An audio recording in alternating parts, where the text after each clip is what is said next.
Victor Hale caught the maid's wrist in the hallway and squeezed until her tray shook, and he smiled the whole time. "You look at that contract one more time," he whispered, "and I will make sure your mother's hospital forgets her name." Clara Bennett didn't scream. She didn't drop a single glass. She just stared at the man who was about to steal an empire from the most feared boss in Chicago, and she understood that in 9 minutes, Adrian Cole would sign away everything he owned, and only a maid knew it. If you enjoy stories like this one, please subscribe to the channel and stay with me until the very end, because this story only makes sense when you hear all of it. And comment below with the city you're watching from so I can see how far my stories have traveled tonight. The Blackwood estate had 140 rooms, and Clara Bennett had cleaned every single one of them for 5 years without a single person learning her last name. That was not an accident. That was survival. She woke at 4:30 every morning in a 2-room apartment on the south side, boiled water for her mother's tea, laid out the pills in the order the nurse had taught her: blue ones first, then the white, then the small yellow one that cost more than the electric bill. Her mother, Ruth Bennett, 63 years old, 2 dialysis sessions a week, would take the mug in both hands and say the same thing every morning. "You're going to be late, baby." "I'm never late, Mama." "That's because you leave early. That's not the same thing as not being late." Clara would kiss the top of her mother's head, take the bus at 5:10 transfer at 5:40, and walk the last half mile up a private road lined with trees that cost more than her entire block. By 6:15, she was in the servants' corridor, putting on a gray uniform that fit her like a second skin, and by 6:30, she had already ceased to exist. That was the job, not the cleaning, the disappearing. Mrs. Whitaker, the head of house, had explained it on Clara's first day in a voice like a closing door. "You will not speak unless spoken to. You will not look Mr. Cole in the eyes. You will not linger in a room where business is being discussed. If a guest addresses you, you will answer in 6 words or fewer. If a guest touches you, you will step back and say nothing. Do you understand what I'm telling you, Miss Bennett?" "Yes, ma'am." "No, you don't. You think I'm telling you how to be polite." Mrs. Whitaker had leaned in then, and for the first time her voice had cracked into something almost human. "I'm telling you how to stay alive in this house. There are men who come through those doors who have made people vanish for hearing the wrong sentence. Your safety is your silence. Guard it like money." Clara had understood. Clara had also over 5 years heard absolutely everything. That was the thing nobody accounted for.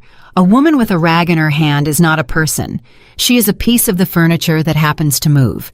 Men talked over her the way they talked over a lamp. They said numbers in front of her. They said names. They said dates and ports and account codes and the names of judges, and they never once thought about the fact that the quiet woman polishing the sideboard had a mind like a steel trap, and nothing else in her life to fill it with. She had never used a single piece of it. Not once. She didn't want it. Information in that house was not power. It was a disease, and everyone who caught it eventually died of it. But she couldn't stop hearing, and she couldn't stop remembering. Her mother used to call it a gift when Clara was a girl, 9 years old and reciting the entire church bulletin from memory, 12 years old, and correcting her teacher about a date in a textbook out loud in front of the class and getting sent to the hallway for it. 16 and told by a guidance counselor that girls from her neighborhood didn't go to schools like that, and remembering the exact tilt of his head when he said it, remembering it for 13 years, remembering it still. The gift had never fed her. The gift had never paid a hospital. The gift had only ever made her the problem in the room. So she put it away, and she cleaned houses, and she got good at being no one. Adrian Cole was 44 years old and had not raised his voice in 9 years, which was precisely what made everyone terrified of him. He didn't shout. He asked questions. He asked them softly one after another, and by the 4th or 5th question, the man across from him would be sweating through his collar without quite understanding when the trap had closed. Clara had seen it twice. She had also seen him rebuild the roof of a church 3 blocks from where she grew up quietly through a shell company because a woman he'd never met wrote him a letter. Both things were true. She had stopped trying to make them fit together a long time ago. He had spoken to her directly exactly 4 times in 5 years. The first time he'd asked her to stop cleaning a certain window because the light was in his eyes. The second time he'd found her at 2 in the morning scrubbing a stain out of a rug in his study, and he had stood in the doorway watching her for so long she thought she was about to be fired. "What is that?" Wine, sir? It's been there for a month. Yes, sir. It's set. It won't come up with the machine. It has to come up by hand. So you come at 2 in the morning. I come when the room is empty, sir, so I don't disturb anyone. He had looked at her for a long moment, and then he had said, How long have you been in this house? 3 years, sir. And he had nodded and gone away, and Clara had understood that he had not known she existed until that exact moment and would forget by morning. The third time was the day his dog died, and he had not really been speaking to her at all. The fourth time was on a Tuesday in October, 3 weeks before the dinner, and it was the reason for everything that came after. She had been in the study alone, wiping down the long walnut table where he kept his papers. Mrs. Whitaker's rule was absolute. You do not read what is on the table. You lift, you wipe, you set it back exactly as it was. Clara had lifted a stack of pages, and her eyes, because eyes are not obedient, had crossed a line of text. It was a legal clause. Dense, gray, boring. And it said in the plainest language such documents ever manage that in the event of the principal's death or incapacity, control of all holdings would pass to Adrian Cole's designated heirs and the trustee of record acting together. Together. And she set the page down. She wiped the wood. She put the stack back at the same angle, squared to the edge exactly as she had found it. She thought about it on the bus home. Not because it meant anything to her, because that was what her brain did with words. It swallowed them and kept them whether she wanted them or not. 3 weeks later, she would be carrying a tray of scotch into a dining room full of men in $5,000 suits, and she would glance down at page 46 of a contract sitting open beside Adrian Cole's right hand, and she would read that same clause, and it would say, or. 1 word, 2 letters. And, or. But that was still hours away, and the morning of the dinner began the way every morning began, with Rosa Delgado grabbing her elbow in the servants' corridor and hissing at her. You heard. Heard what? Tonight. It's tonight. The big one. Rosa was 23 and had been in the house 8 months, which meant she still thought things were interesting. Mrs. Whitaker's been up since 3, 14 at the table, 14 Clara. I've never seen 14. Then there'll be 14 sets of glasses to polish, and you're going to be late. You're not curious. No. Liar. Rosa. Clara stopped walking and turned to face her, and something in her voice made the younger woman go still. Listen to me. Tonight, whatever you hear in that room, you leave it in that room. You don't repeat it in the kitchen. You don't repeat it to your boyfriend. You don't repeat it to your priest. Do you understand? I was making conversation. There's no such thing in this house. Rosa's face closed. You know what your problem is? You act like you're nobody. But you're not nobody. You're the only one here who notices when anything's wrong, and you just stand there and let it be wrong. Clara didn't answer. She picked up her cart and went to work, and Rosa's words sat in her chest all day like a swallowed stone.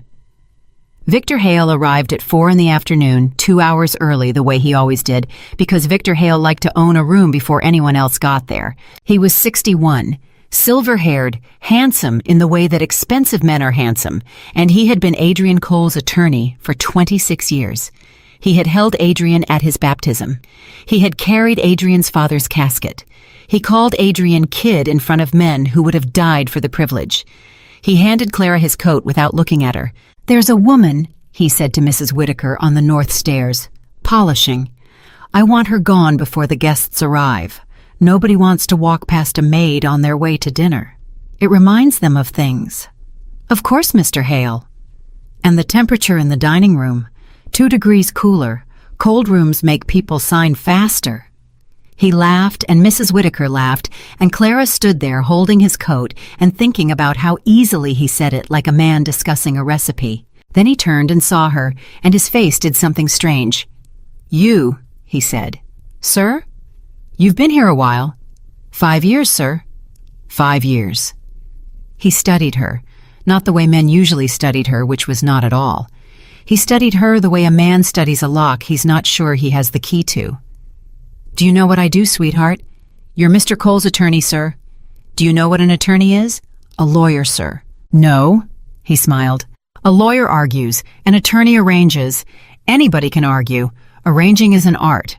He tapped the leather folder under his arm twice. You take good care of that coat. And he walked away, and Clara stood there with her heart going like a bird in a box, and she could not have told you why. By 6, the house had changed temperature. Not the air, the house. Cars came up the drive that had no plates. Men came through the door who did not hand over their coats and did not remove their sunglasses. Marcus Byrne, Adrian's head of security, a mountain of a man with a boxer's flattened nose and a voice like gravel in a bucket, stood in the foyer and looked at every face that entered like he was memorizing it for a police lineup. Clara passed him in the hall with an armload of napkins. Bennett. She stopped. He had never used her name before. She hadn't known he knew it. Yeah. Tonight you serve, you leave. You don't stand against the wall waiting to be useful. Every 90 seconds you're in that room is 90 seconds somebody's looking at you and wondering why. He didn't look at her when he said it. He was still watching the door. That's not me being cruel. That's me doing you a favor. Yes, Mr. Byrne. Marcus. She blinked. Marcus. 5 years, and nobody's ever called me that in this house except him. He finally glanced down at her, and there was something exhausted in his face. Just serve and go, Bennett. The dining room filled at 7:15. Elena Rossi came first, 48 sharp as a scalpel, the only woman at the table, and the only person in the room. Victor Hale never interrupted. Then Dominic Cole, Adrian's cousin, who laughed too loud and too early, and whose eyes never got the joke. Then the men from the West Side, the men from Detroit, the accountants, the money, the muscle, the whole terrible architecture of a life. And then Adrian. He came in without ceremony and sat down, and the entire room adjusted around him like iron filings around a magnet. Gentlemen, Elena. Adrian. Elena raised her glass an inch. 26 years, and you finally get out of the basement. I like the basement. The basement has a ceiling. Tonight, you're buying the sky. There was laughter. Real laughter, mostly. Clara moved along the wall with a bottle in a white cloth filling glasses invisible. Victor Hale stood and unbuttoned his jacket, and the room went quiet without being asked. I want to say something, Victor said, before we start pretending we're here for the veal. More laughter. 26 years ago, a man came to me with a shoebox. That was it. That was the whole business. A shoebox. He let it sit. He was very good. His father had just died. He was 18 years old. He had $2,000, 4 employees, and a last name that was going to get him killed inside of a year. And he sat in my office and he said, Victor, teach me how to be legal. Adrian's face didn't move. 26 years, Victor said. And tonight this man puts his signature on a piece of paper, and everything from here to the state line runs through this house. Not through a shoebox, through this house. He raised his glass. To the kid who learned. The room came up like a wave. Glasses, voices, hands, slapping the table. Clara, standing against the wall with a bottle wrapped in linen, watched Adrian Cole's face during the toast, and she saw something nobody else at that table saw. He wasn't proud. He was relieved. And underneath the relief, there was something small and young and frightened, something that had been 18 years old in an office with a shoebox and had never entirely stopped being 18. She had cleaned this man's house for 5 years and had never once thought of him as a person. She thought of him as a person now, and she was going to spend the rest of the night wishing she hadn't. The folder came out at 8:40. Victor Hale set it in front of Adrian with both hands the way a priest sets down a chalice, and slid a pen across the wood beside it. 62 pages, he said. You've read 50 of them. I've read all 62 4 times. Elena's had it since Thursday. Bruno's people looked at it. It's clean. I want to go through the transfer clauses. Adrian. I want to go through the transfer clauses, Victor. You've been going through the transfer clauses for 6 weeks. Victor spread his hands to the room. Gentlemen, you see this. This is why he's still alive, and half the men we started with are in the ground. He reads the paper. He actually reads it. He reads it, Dominic said, and we die of old age at the table. Then have another drink, Dominic, Elena said. You're good at that one. The room laughed. Dominic's face went red and stayed red. Clara moved down the table with the bottle, glass by glass. She reached Adrian's right hand, and the folder lay open there, and her eyes crossed the page the way eyes do. Page 46. She read 4 lines before she could stop herself. She read them in the time it took to tip a bottle. In the event of the principal's death or incapacity, control of all holdings, interests, and instruments shall pass to the designated heirs of Adrian Cole or the trustee of record. Or, Clara Bennett kept pouring. Her hand did not shake. That was the strange part. Later she would think about that a great deal, about how her body kept doing its job while her mind fell down a flight of stairs. The wine went into the glass, the bottle came up, the cloth caught the drip. She stepped back exactly the way she had stepped back 10,000 times, and inside her skull a voice was screaming, and it said and. 3 weeks ago it said and. She could see it. She could see the exact page, the exact stack, the exact angle she had set it back at, squared to the edge of the walnut table at 2 p.m. on a Tuesday in October, and it had said, and the trustee of record acting together, and meant 2 signatures, and meant the heirs and the trustee had to agree on every move forever, which meant neither of them could steal anything, which meant the whole structure was a cage with 2 locks and 2 keys, or meant 1 key, or meant that on the day Adrian Cole died, or on the day someone decided Adrian Cole was incapacitated, the trustee of record could take everything without asking a single human being's permission. Clara's eyes went before she could stop them to the signature block at the bottom of the facing page. Trustee of record, Victor A. Hale. She had to leave the room. She turned. She walked. She got 4 steps. Sweetheart. Victor Hale's voice. Clara stopped. She turned back with her face arranged into the pleasant nothing she had worn for 5 years. Sir. You're spilling. She looked down. A drop of red had run down the neck of the bottle and left a small dark coin on the carpet. I'm sorry, sir. Don't apologize to me. I don't own the carpet. Laughter. Victor was smiling. He was smiling right at her, and his eyes were not smiling at all, and Clara understood with total clarity that he had watched her read the page. Long night. Yes, sir. Go get some air. Thank you, sir. She got to the hallway. She got exactly as far as the corner by the linen closet before her legs stopped working, and she had to put her hand flat on the wall. Think, she told herself. Think. You could be wrong. She wasn't wrong. She was never wrong. That was the whole problem with her life. You could be wrong about what it means. You're a maid. You clean floors. 14 people in that room went to law school, and you finished high school in a building with no air conditioning. Elena Rossi read it. Bruno's people read it. Victor read it 4 times. Victor wrote it. Clara pressed her forehead against the wall. Say something and what happens? Walk in there and open your mouth in front of 14 men who kill people and say what? Say, excuse me, Mr. Cole. 3 weeks ago I was cleaning your study and I read your private papers, which is the one thing I was told never to do, and I've memorized a legal clause, and I think your lawyer of 26 years, the man who carried your father's casket, is robbing you. They'd laugh, and then they'd stop laughing. And then Victor Hale would look at her with those unsmiling eyes and say something reasonable and warm, and Adrian would believe him, because of course he would, and by morning she'd be gone. Not fired, gone. And her mother would sit in a chair at a dialysis center at 10:15 on Thursday, and nobody would come to take her home. Nobody comes to take her home. That was the sentence that did it. That was the sentence that put Clara Bennett's back flat against the wall and stole all the air out of the hallway. She had a mother. She had $1,100 in a coffee can. She had a bus pass and a gift she'd never used, and a life that was very small and very quiet, and entirely, completely the only thing she had. And down the hall a man she did not love, did not admire, and did not owe one single thing to, was 6 feet away from signing away 26 years of his life to the man who taught him how to sign. He isn't innocent, she told herself. Don't you dare tell yourself he's innocent. You know what he is. You've cleaned this house. You know exactly what he is. But she also knew what she'd seen on his face during the toast. She also knew that whatever Adrian Cole had done, and he had done plenty, nobody deserved to be handed a pen by a man who had held them as a baby and told to sign their own throat away. And she knew something else, something worse, something she had been refusing to look at directly for 5 straight years.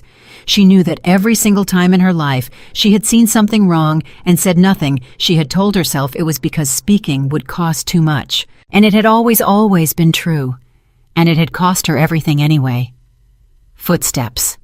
Clara straightened up so fast her spine cracked. Victor Hale came around the corner alone, unhurried hands in his pockets, and he stopped 4 feet away from her and looked at her the way a man looks at weather. "What's your name?" "Clara, sir." "Clara what?" Her mouth went dry. "Bennett, sir." "Bennett." He nodded slowly. "Bennett. You know, in 26 years I have learned exactly one useful thing about this business, and I'll give it to you for free, because I like your face." He took 1 step closer. There are 2 kinds of people in a room, people who matter and people who see. And the reason people who see never last is that they cannot help themselves. They see and then they open their mouths and then they stop being either kind of person at all. "I don't know what you mean, sir." "You read page 46. Silence. "I watched you read it," Victor said pleasantly. "You read 4 lines in about 1.5 seconds, which is a very unusual talent for a woman who mops floors, and then you turned white as that napkin and put your hand on the wall. So let's not do the part where you insult me." Clara said nothing. Her heart was hitting her ribs so hard she was sure he could hear it. "Here's what happens now," Victor said. "In about 9 minutes, a man is going to sign a piece of paper. That paper makes every man at that table richer than his father ever dreamed. It makes Elena Rossi legitimate. It puts 400 people on a legal payroll with health insurance. Miss Bennett actual health insurance, which is more than this house has ever done for you." He let that sit. "And you have a thought in your head. I can see it sitting there. And I want you to understand something with total clarity before you decide what to do with it." He reached out, took her wrist and squeezed it, not hard enough to bruise. Hard enough. "Your mother," Victor said, "is at St. Ambrose. Tuesdays and Thursdays, 10:15. She's on the list for a kidney she's never going to get because there are 206 people ahead of her and every one of them has somebody. She has you." He smiled. "That's a very thin somebody, Clara." Clara heard her own voice come out of her mouth, small and strange. "How do you know that?" "Because I'm the attorney." He let go of her wrist and stepped back and buttoned his jacket. "I know everything about everyone in this house. That's not a threat. That's a resume." He turned to go, and then paused and looked back with something that was almost kind. "Go home, sweetheart. Take the night. You'll feel better in the morning. Everyone always does." And he walked back toward the dining room. Clara stood alone in the hallway, holding her own wrist. 9 minutes. She could hear them through the door. Glasses. A burst of laughter. Dominic's voice saying something about the veal. Elena's dry answer. The ordinary music of 14 people at a table who had no idea that the man pouring the wine had already decided who would own their lives. 9 minutes and she could walk out the servants' entrance and get the 10:40 bus and be home by midnight and lie in the dark next to a wall she had painted herself and wake up tomorrow with a job, with a mother, with a life. And in 6 months, or a year, or 5 years, Adrian Cole would die, the way men like that die, and Victor Hale would put one signature on one page and take everything, and nobody on this earth would ever know that a maid had seen it coming and had chosen the 10:40 bus. Nobody would know. She would know. She would know every single morning for the rest of her life, the way she knew the tilt of a guidance counselor's head from 13 years ago, because that was the gift, that was the terrible gift. She did not get to forget things.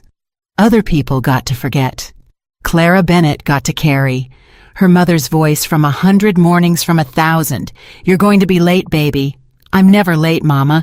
That's because you leave early." "That's not the same thing as not being late." Clara looked down. Her hands were shaking now. Now they decided to shake. She heard Victor Hale's voice come through the door, warm and easy and absolutely certain. "All right, page 62, Adrian, right at the bottom, right there." And she heard the sound. The small, dry, ordinary sound of a pen being picked up off a table. Clara Bennett put her hand on the door. She pushed it open. The sound the door made was nothing. A click. But 14 faces came up off that table like she'd fired a gun in a church. Adrian Cole's pen was already touching the paper. "Mr. Cole?" Nobody moved. Nobody breathed. Rosa Delgado, standing by the sideboard with a tray of coffee cups, went so pale that Clara saw it from across the room. Dominic Cole laughed first. Of course he did. "Oh, that's fantastic. That's the help. That's the actual help. Mr. Cole, I need 1 minute." "Get her out," somebody said from the far end, one of the Detroit men. He said it the way you'd say, "Get that dog out of the kitchen." Marcus Byrne was already moving. He came off the wall fast for a man that size, and his hand closed around Clara's upper arm, and his voice was right at her ear, low and almost pleading. Bennett, walk. Walk with me right now." "I can't." "You can. Move your feet." "Marcus, I can't." Elena Rossi set her glass down. That was all she did. She set a glass down on a table, and the entire room got quieter, and she looked at Clara with an expression that was not kind, but was somehow worse than kind. It was curious. "Adrian," Elena said, "your girl's talking." Adrian Cole had not moved. The pen was still in his hand. He was looking at Clara the way a man looks at a word in a language he used to know. "Do I know you?" he said. And Clara Bennett, with 14 people staring at her and a 240-pound man holding her arm and her heart trying to climb out of her throat, heard herself say, "You asked me once why I cleaned your study at 2 a.m. Something changed in his face. Something small. "Wine?" he said. "Yes, sir." "It wouldn't come up with the machine." "No, sir. It had to come up by hand." Victor Hale said gently, "Adrian, we're 9 minutes from being done. Marcus, please." And Marcus's grip tightened, and Clara felt her feet start to slide, and she did the only thing she had left. She said, "Sir, there's a problem with your coffee."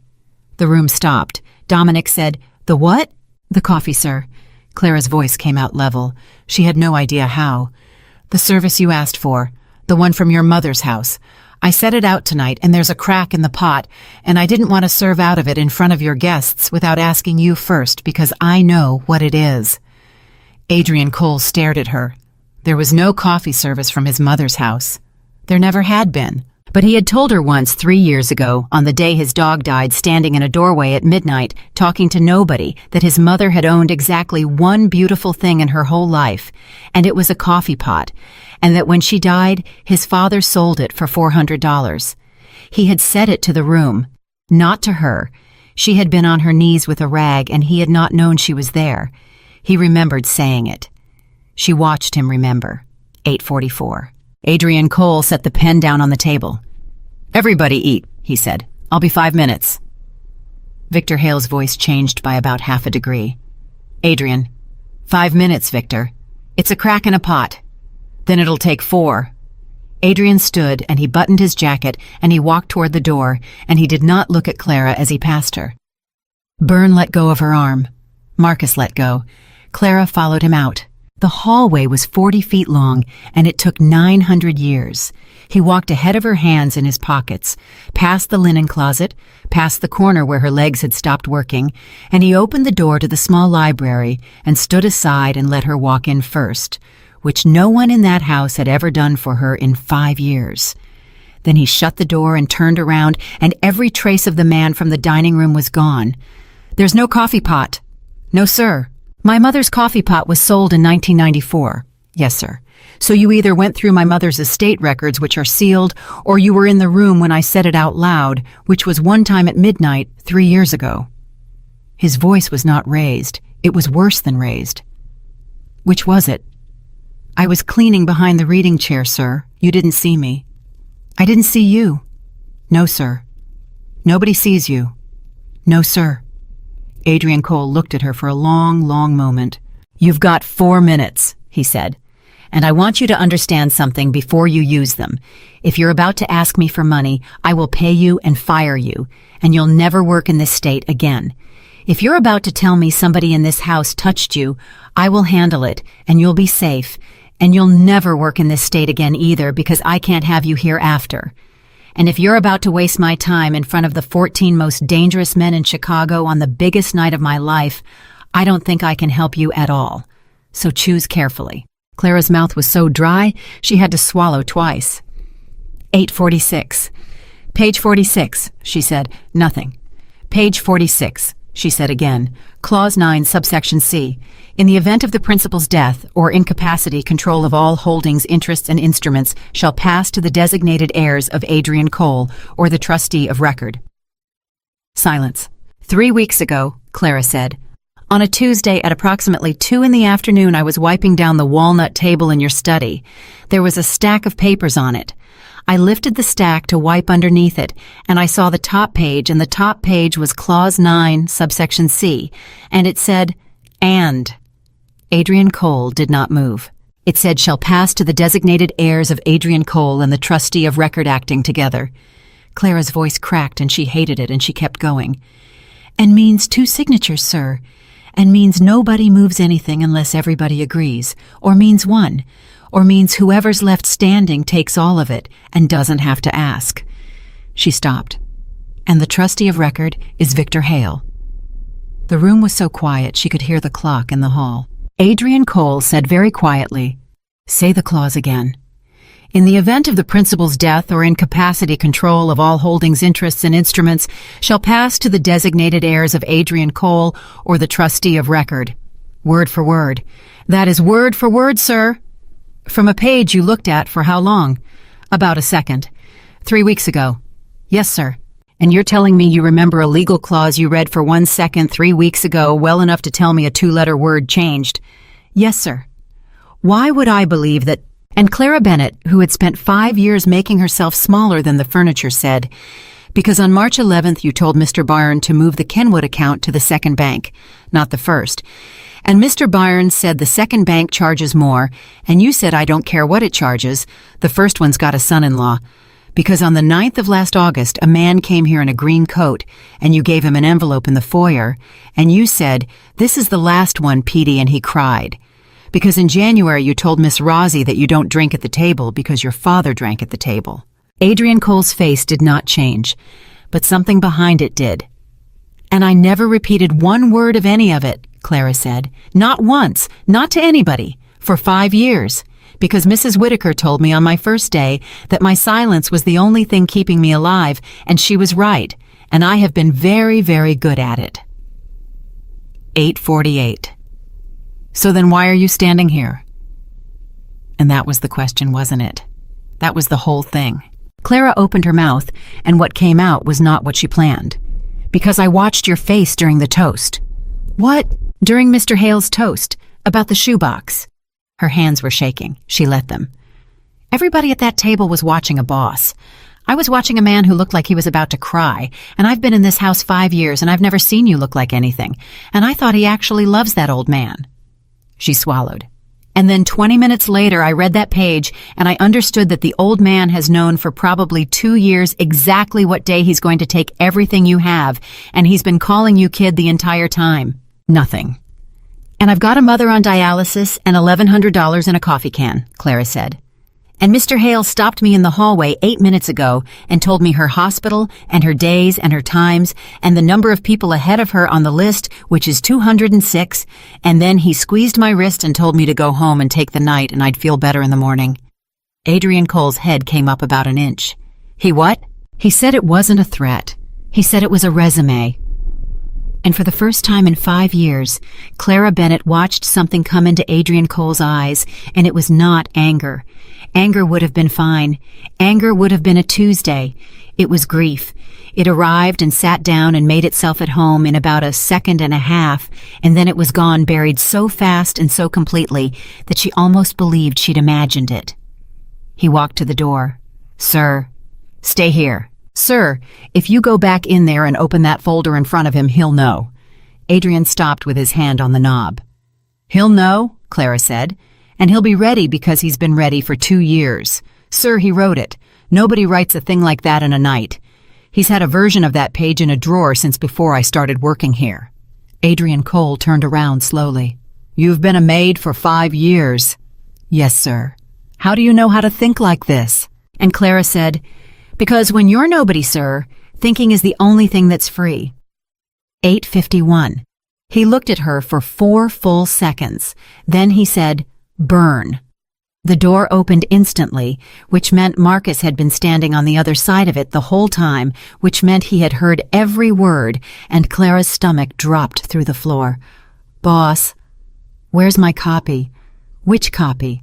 "The working copy, the one I've been marking up for 6 weeks. Where is it?" Marcus's face did something Clara had never seen it do. It went blank in a way that was not calm. "Victor's people collected the working copies Tuesday," he said. "For version control, standard. They collected all 4. All 4.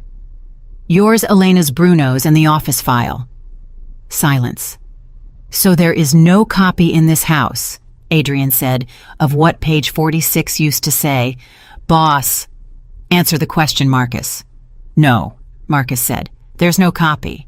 And Clara watched 2 men understand the same thing at the same moment, and it was like watching a floor give way. "Tuesday," Adrian said. "He collected them Tuesday, 3 days ago." "Standard practice, boss. He's done it on every deal for 20... "Marcus." Adrian's voice was so soft. "Do you hear yourself defending him right now in this room?" Marcus Byrne shut his mouth. 8:53. "Go back in," Adrian said. "Both of you. Byrne, you stand where you stood. Bennett, you pour." Clara stared at him. "Sir, you heard me. You want me to walk back in there and pour wine?" "I want you to walk back in there and pour wine and let Victor Hale watch you do it," Adrian said, "so that in about 90 seconds he can decide he was wrong about you and go back to feeling like the smartest man in the building. Can you do that? Can you do that, Miss Bennett?" And Clara said, "My hands are shaking." "Then let them shake. He'll like that." Adrian buttoned his jacket.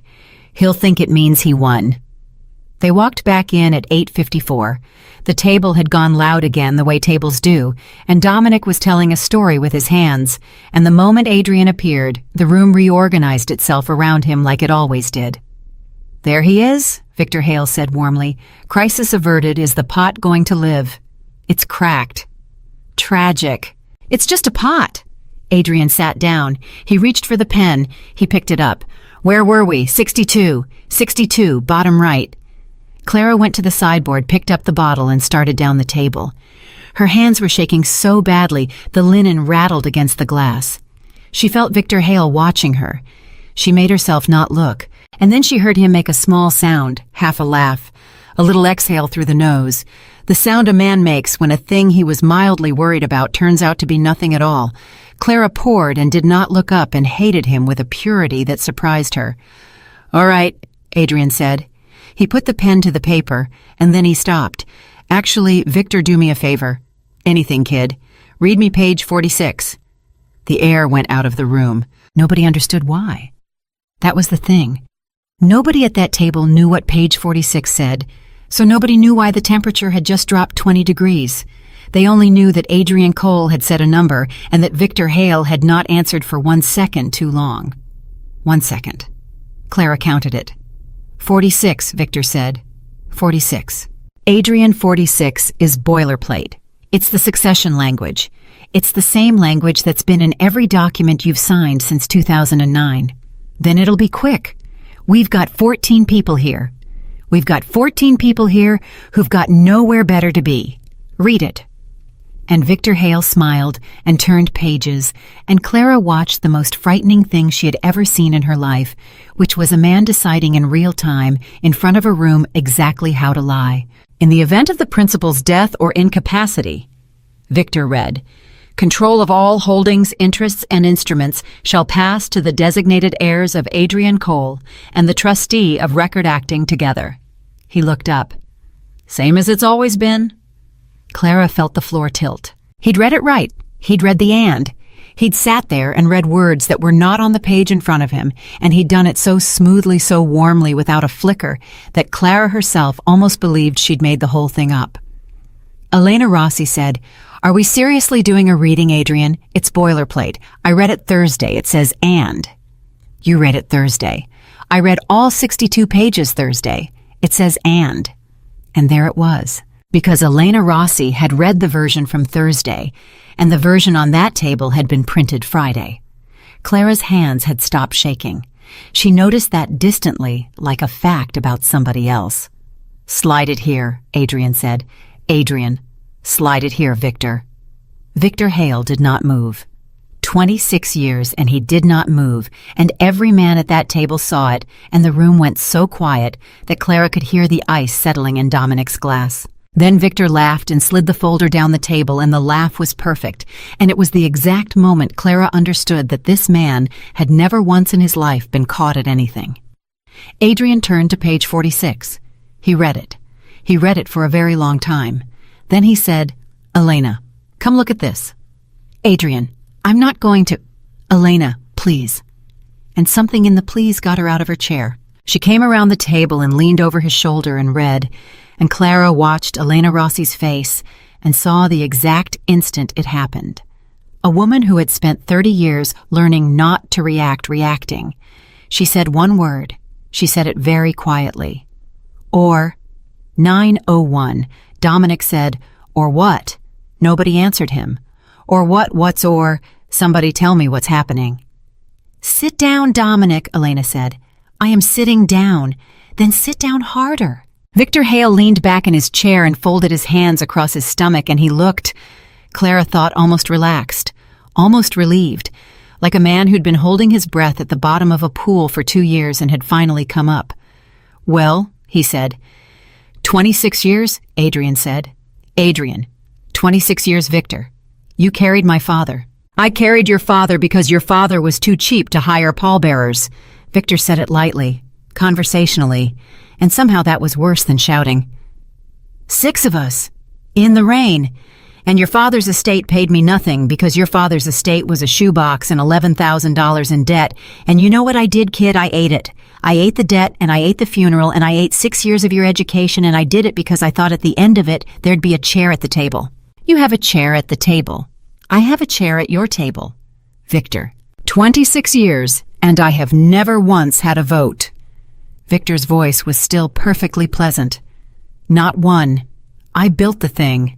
I wrote every structure, every shell, every trust, every piece of paper that has kept you and every man in this room out of a federal cell, and when it's done, when it's all done, and legal and clean and worth what it's worth, you know what I am.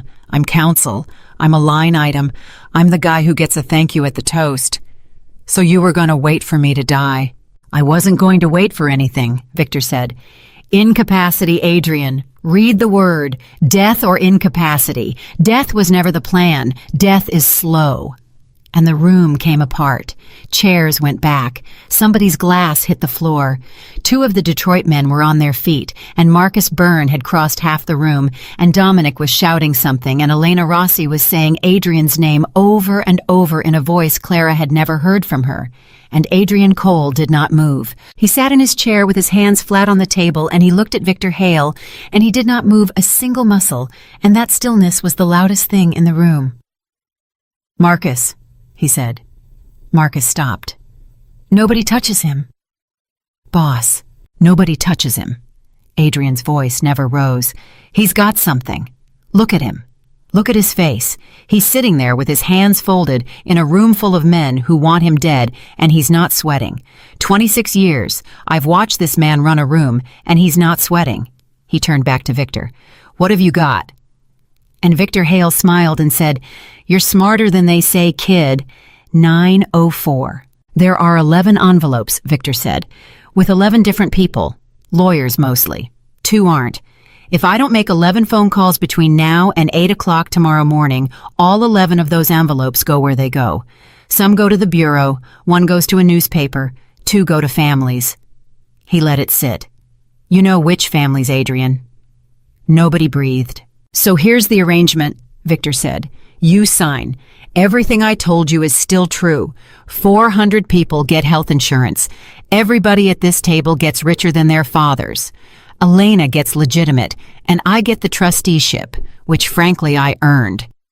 And in 20 years when I'm dead of being 70, it comes back to your kids anyway, if you ever bother to have any. He spread his hands. Nobody loses. Nobody dies.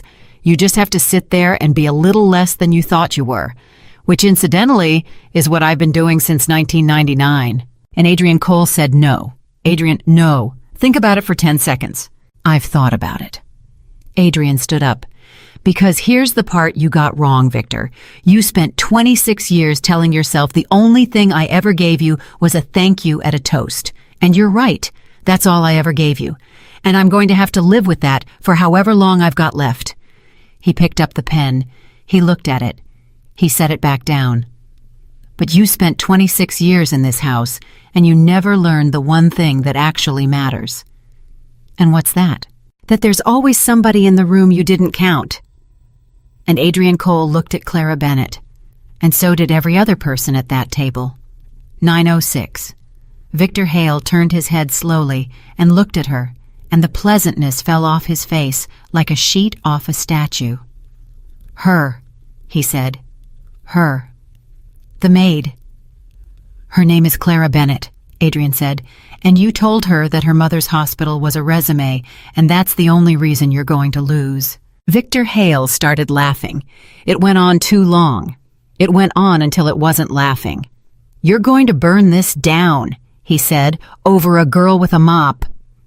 No, Adrian said.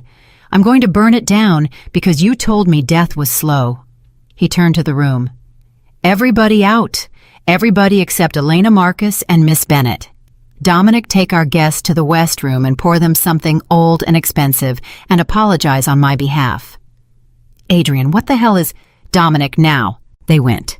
It took 90 seconds and nobody said a word, and the last man out shut the door, and then there were 5 people in a room and 62 pages on a table. Victor, Adrian said, you'll stay in the East guest room tonight. Marcus will be outside your door. You won't be touched, you won't be hurt, and you'll have your phone in the morning. Victor's eyes narrowed. That's it? That's it? You're not going to ask me who the 11 are? No? Why not? And Adrian said, because you'd tell me 11 names and 9 of them would be lies, and I'd spend the next 6 hours chasing ghosts instead of thinking. You taught me that, Victor. Page 1, year 1. Never let a man choose your questions.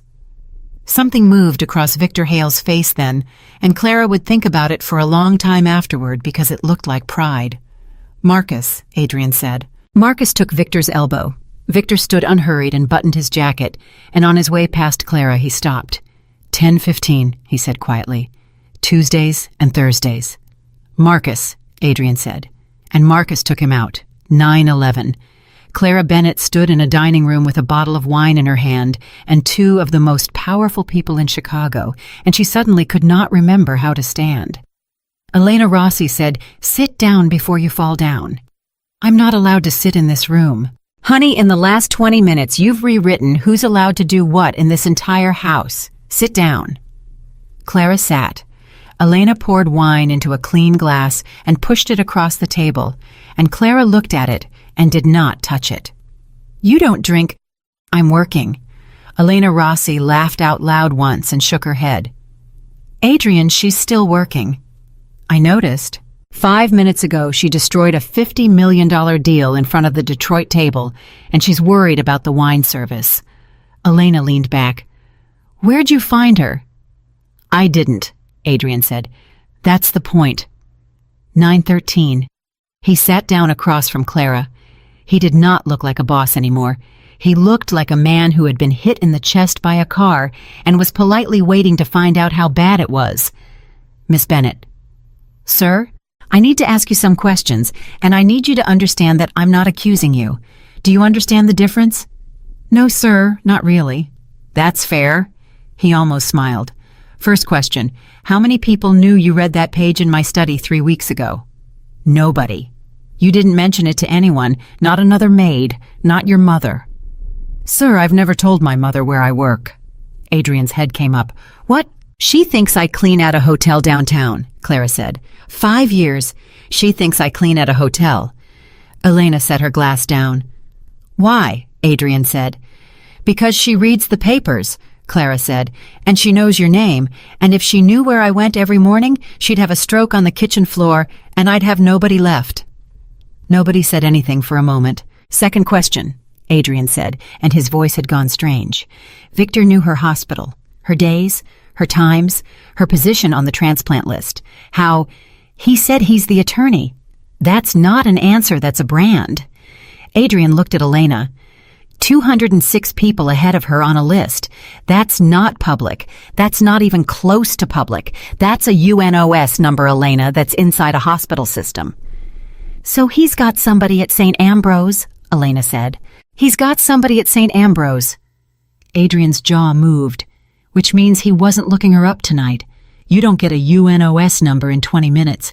He pulled that file days ago. Clara felt her skin go cold. Days ago, she said. Days ago. Why would he pull a file on a maid days ago? And Adrian Cole looked at her, and something terrible dawned in his face. He wouldn't, he said, unless somebody told him to, 917. Somebody in this house, Elena said slowly, told Victor Hale before tonight that the maid was a problem. Nobody knew, Clara said.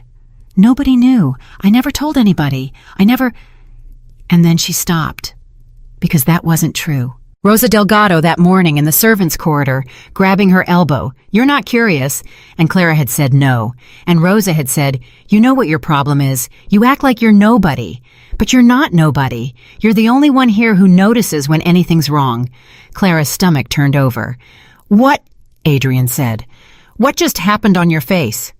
Nothing. Miss Bennett. It's nothing. It's a girl. She's 23. Say the name. And Clara said Rosa Delgado, and hated herself so much she had to look at the table. Elena was already up. I'll get her. Elena, wait. Clara stood too fast, and her chair went over backward, and the crash was enormous in that room.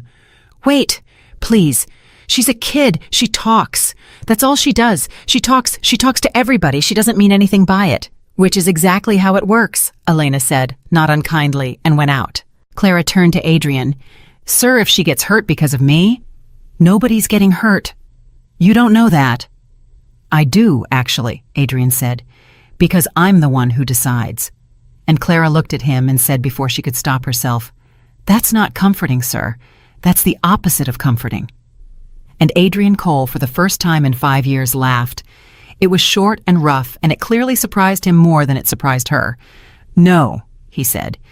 I suppose it isn't. 9:22.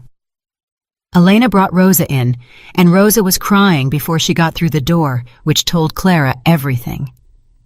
Sit down, Rosa, Adrian said gently. Mr. Cole, I swear to God. Rosa, sit down. Nobody in this room is going to touch you. Sit. She sat. She was shaking so hard the chair moved. When did you talk to Mr. Hale? I didn't... Rosa! Adrian leaned forward, elbows on the table, and his voice was so kind that Clara wanted to scream. I want you to imagine the next 3 minutes going 2 different ways. In one of them, you tell me something true, and tomorrow you get up and go to work. In the other one, you tell me something clever. He waited. You're 23. You're not clever yet. That takes about 40 years and it costs everything. So let's do the first one. Rosa Delgado put her hands over her face. Tuesday, she said. 9:24. Tuesday, Adrian repeated. He came into the kitchen. He never comes in the kitchen. He was so nice. Rosa's voice went up and cracked. He asked how long I'd been here and if the girls got along and if anybody made me uncomfortable, and I said no. And he said, what about the quiet one? And I said, who? And he said, the one who's been here 5 years, the one who never talks. And I said, oh, Clara, she's fine. She's just serious. Clara couldn't breathe. And he said, is she smart? And I said... Rosa's face crumpled. I said she's the smartest person in this house. Silence. I was defending you, Rosa said. Clara, I swear on my mother, I was defending you. He was talking about you like you were nothing, and I was so mad, and I said she's smarter than all of them. She remembers everything. She can tell you what somebody said 2 years ago, word for word, and he just stood there and smiled and said, isn't that something? Clara sat down very slowly. And then what? Adrian said. And then he said thank you and left. What else? Nothing. Rosa, what else? Rosa looked up and her mascara was down her face, and she said, he asked what her mother's name was. 9:26. Clara heard the sound of her own blood. And you told him, Elena said. I told him Ruth. I didn't. It's a name. It's just a name. It's a name I didn't know. Get her out of here, Clara said. Everyone looked at her. Get her out of here, please. Clara said, because she's 23 and she's about to figure out what she did, and she shouldn't have to figure it out in front of us. Elena Rossi looked at Clara Bennett for a long moment. Then she stood and put a hand on Rosa's shoulder and walked her out, and the door clicked shut. And Clara put her head in her hands. "Miss Bennett?" he asked on Tuesday. "Yes." He collected the working copies on Tuesday. Adrian went very still. "Say that again," he said. "He asked Rosa about me on Tuesday," Clara said into her hands. "And Marcus said Victor's people collected the 4 working copies on Tuesday, the same day. Sir, he didn't change that page tonight. He didn't change it Friday. He changed it Tuesday. And the reason he changed it Tuesday is that on Tuesday, he found out there was somebody in this house who reads things and doesn't forget them." She lifted her head. "He wasn't threatening me in that hallway because I saw page 46, she said. "He was threatening me because I was the only reason page 46 was ever going to be a problem. He knew about me 3 days before I knew about him." Adrian Cole stood up and walked to the far wall and stood there with his back to her. "No," he said. "Sir, no, that's still not right." His voice was flat. "Because if he found out about you on Tuesday and panicked, he'd have fired you on Tuesday. He's the attorney. He could have had you gone by Tuesday afternoon, and I'd never have noticed I didn't even know your name." Clara opened her mouth, closed it. "He didn't fire you," Adrian said. "He kept you here. He kept you in the house on the night in the room pouring the wine at the table. 9:31. "Why?" Clara whispered. Adrian turned around and his face was gray. "Because he wanted me to catch it," he said. "That's insane." "Is it?" Adrian's voice was rising, and it was the first time she'd ever heard it, and it was awful. "He read that clause out loud to me tonight, Clara. He read, and off a page that says, or, 'He's the best liar I have ever met in my life,' and he chose in front of 14 witnesses to tell a lie that could be disproved by anybody at that table opening a folder. Why would he do that? He panicked. Victor Hale has never panicked. Not once, not in 26 years, not when they indicted us in 2008, not when my father died. He did not panic tonight." Adrian came back to the table. "He wanted me to open that folder. He wanted this room. He wanted me to throw everybody out and sit here at 9:30 at night with a maid and Elena Rossi trying to figure out who's loyal." Clara's mouth was dry. "Why?" "Because for the next 12 hours, Adrian said, I'm not going to be running an organization. I'm going to be looking under my own bed. He didn't lose tonight, Clara. He bought a day." And right then, Marcus Byrne came through the door without knocking. Adrian didn't turn. "How is he?" "Boss? How is he, Marcus?" "He's sitting on the bed in the East Room with his hands on his knees," Marcus said, "and he asked me to tell you something." "Then tell me." Marcus swallowed. 240 pounds of man, and he swallowed. "He said to tell you that he's not the 11 envelopes," Marcus said. "He said to tell you that he's number 9. 9:34. Elena Rossi came back in on the last word and stopped in the doorway. "What did he say?" "He said he's number 9, Marcus said. "He said you'd understand, and if you didn't, to ask Elena." And every single person in that room turned to look at Elena Rossi. And Clara Bennett, sitting at a table she was not allowed to sit at, watched Elena's face and saw something she had seen exactly once before that night. She saw a person who had already known. "Elena," Adrian said. "Nothing." "Elena." "Adrian." Elena Rossi's voice was perfectly steady. "Sit down." "Don't tell me to sit down. Don't you ever tell me to sit down. What is number 9? And Elena said, "It's not 11 envelopes with 11 lawyers. It's never been envelopes.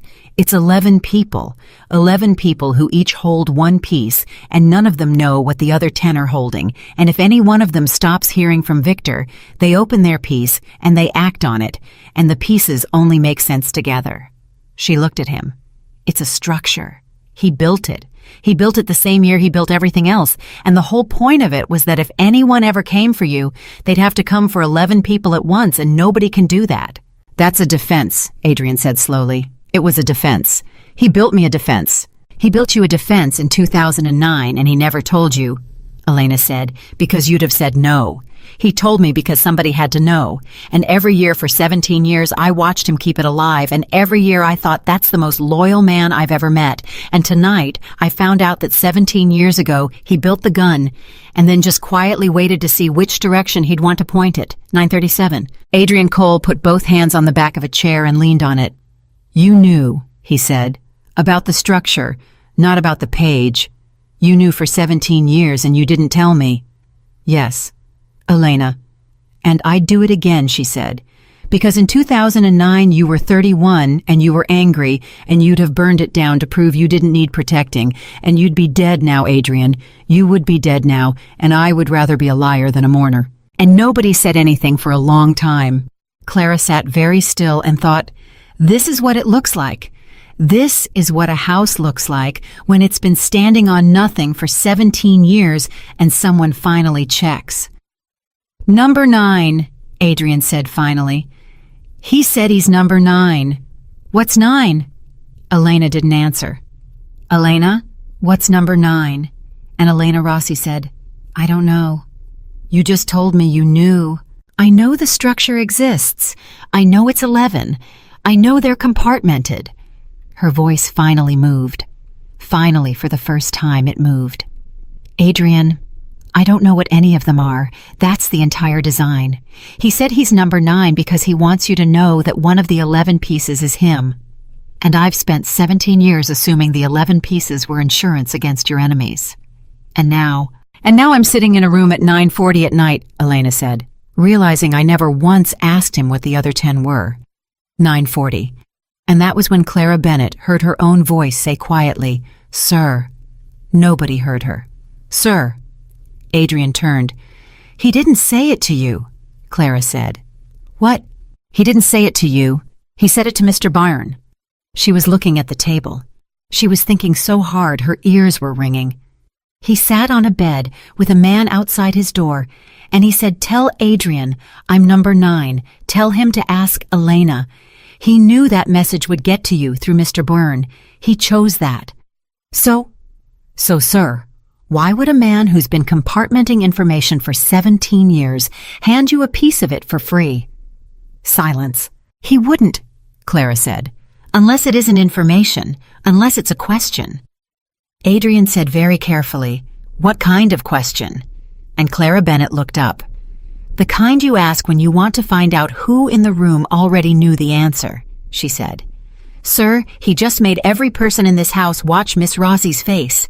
Elena Rossi went white, and Marcus Byrne, standing by the door, said, Boss. Not now, Marcus. Boss. Marcus's voice had gone very strange. He asked me something else. Adrian turned. He asked me what time the maid's mother's dialysis was, Marcus said, and I said I didn't know. Clara stood up. And he said, he said, that's a shame, Marcus, because somebody in this house does. 9:42. Clara Bennett was already moving toward the door. Bennett? I have to go. Bennett, stop. Mr. Cole, she's alone. Clara's voice came apart in the middle of it. She's alone in that apartment. She's been alone since 6 o'clock this morning. She doesn't lock the back window because the frame's warped, and I keep saying I'll fix it, and I never fix it. Marcus. Boss. 2 cars now. You drive 1. Boss, I'm not leaving you in this house tonight. Marcus. Adrian's voice didn't rise. It just landed. 2 cars. You drive 1. Marcus Byrne looked at his boss for 1 second, and then he was gone, and Clara heard him shouting names in the hallway, and the whole house came awake at once. She turned back. Sir, I need to be in that car. No. That's my mother. And you're the only person in this building who knows what was on page 46 3 weeks ago, Adrian said. If you get in a car tonight and that car gets stopped at a light, everything I have goes with you. You stay here. Then send me home and let me keep my mother and forget I ever opened my mouth. Too late for that. For you. For both of us, Adrian said. That's what tonight was. That's what it's always been. You knew it when you put your hand on that door. And Clara Bennett stood in the middle of a dining room with 14 unfinished dinners going cold and understood that he was right and that she hated him for saying it out loud. 9:45. Elena Rossi hadn't moved from her chair. Adrian, what's the address? Clara said, I'm not giving you my mother's address. Sweetheart, don't. Clara's head came up. Don't call me sweetheart. He called me sweetheart, twice. Elena Rossi stopped and something in her face rearranged itself, and she said very carefully, Miss Bennett, if Marcus doesn't have an address, he drives around the South Side for 4 hours. And if I give you the address, then everybody in this room has it, including whoever gave it to Victor Hale. The silence went on a long time. She's right, Adrian said. Adrian, she's right, Elena. He turned to Clara. Marcus, only Marcus. You tell him at the car, you tell him alone, and nobody else in this house hears it, including me. Does that work? Clara looked at him. Why would you do that? She said. Because I'm not sure yet either, Adrian said. 9:48. She told Marcus Byrne in the drive with the engine already running, standing on the wrong side of a car door, and he wrote nothing down. Say it twice, he said. She said it twice. Apartment. 3C. The buzzer doesn't work. Knock 4 times, then 2. She won't open for anything else. 4, then 2. Marcus! Clara grabbed his sleeve, and she had never in 5 years touched anybody in that house. She thinks I clean at the Drexel Hotel. She's going to ask you why a man from a hotel is at her door at 11 o'clock at night. Marcus Byrne looked down at her hand on his sleeve. What do you want me to tell her? And Clara Bennett heard the answer come out of her own mouth and didn't recognize her own voice. Tell her the truth, she said. Tell her I lied to her for 5 years. 9:51. She came back inside, and Adrian Cole was standing exactly where she'd left him, and Elena Rossi was on the phone in the corner speaking Italian, very fast and very quietly, and the house had that terrible feeling of a body, with the heart stopped and the fingers still twitching. Sir? Mrs. Whitaker, Adrian said. Clara's stomach turned over. No. Miss Bennett. No, sir. You said it yourself. Somebody in this house knows what time your mother's dialysis is. Adrian's voice was flat and exhausted. Who does the schedule...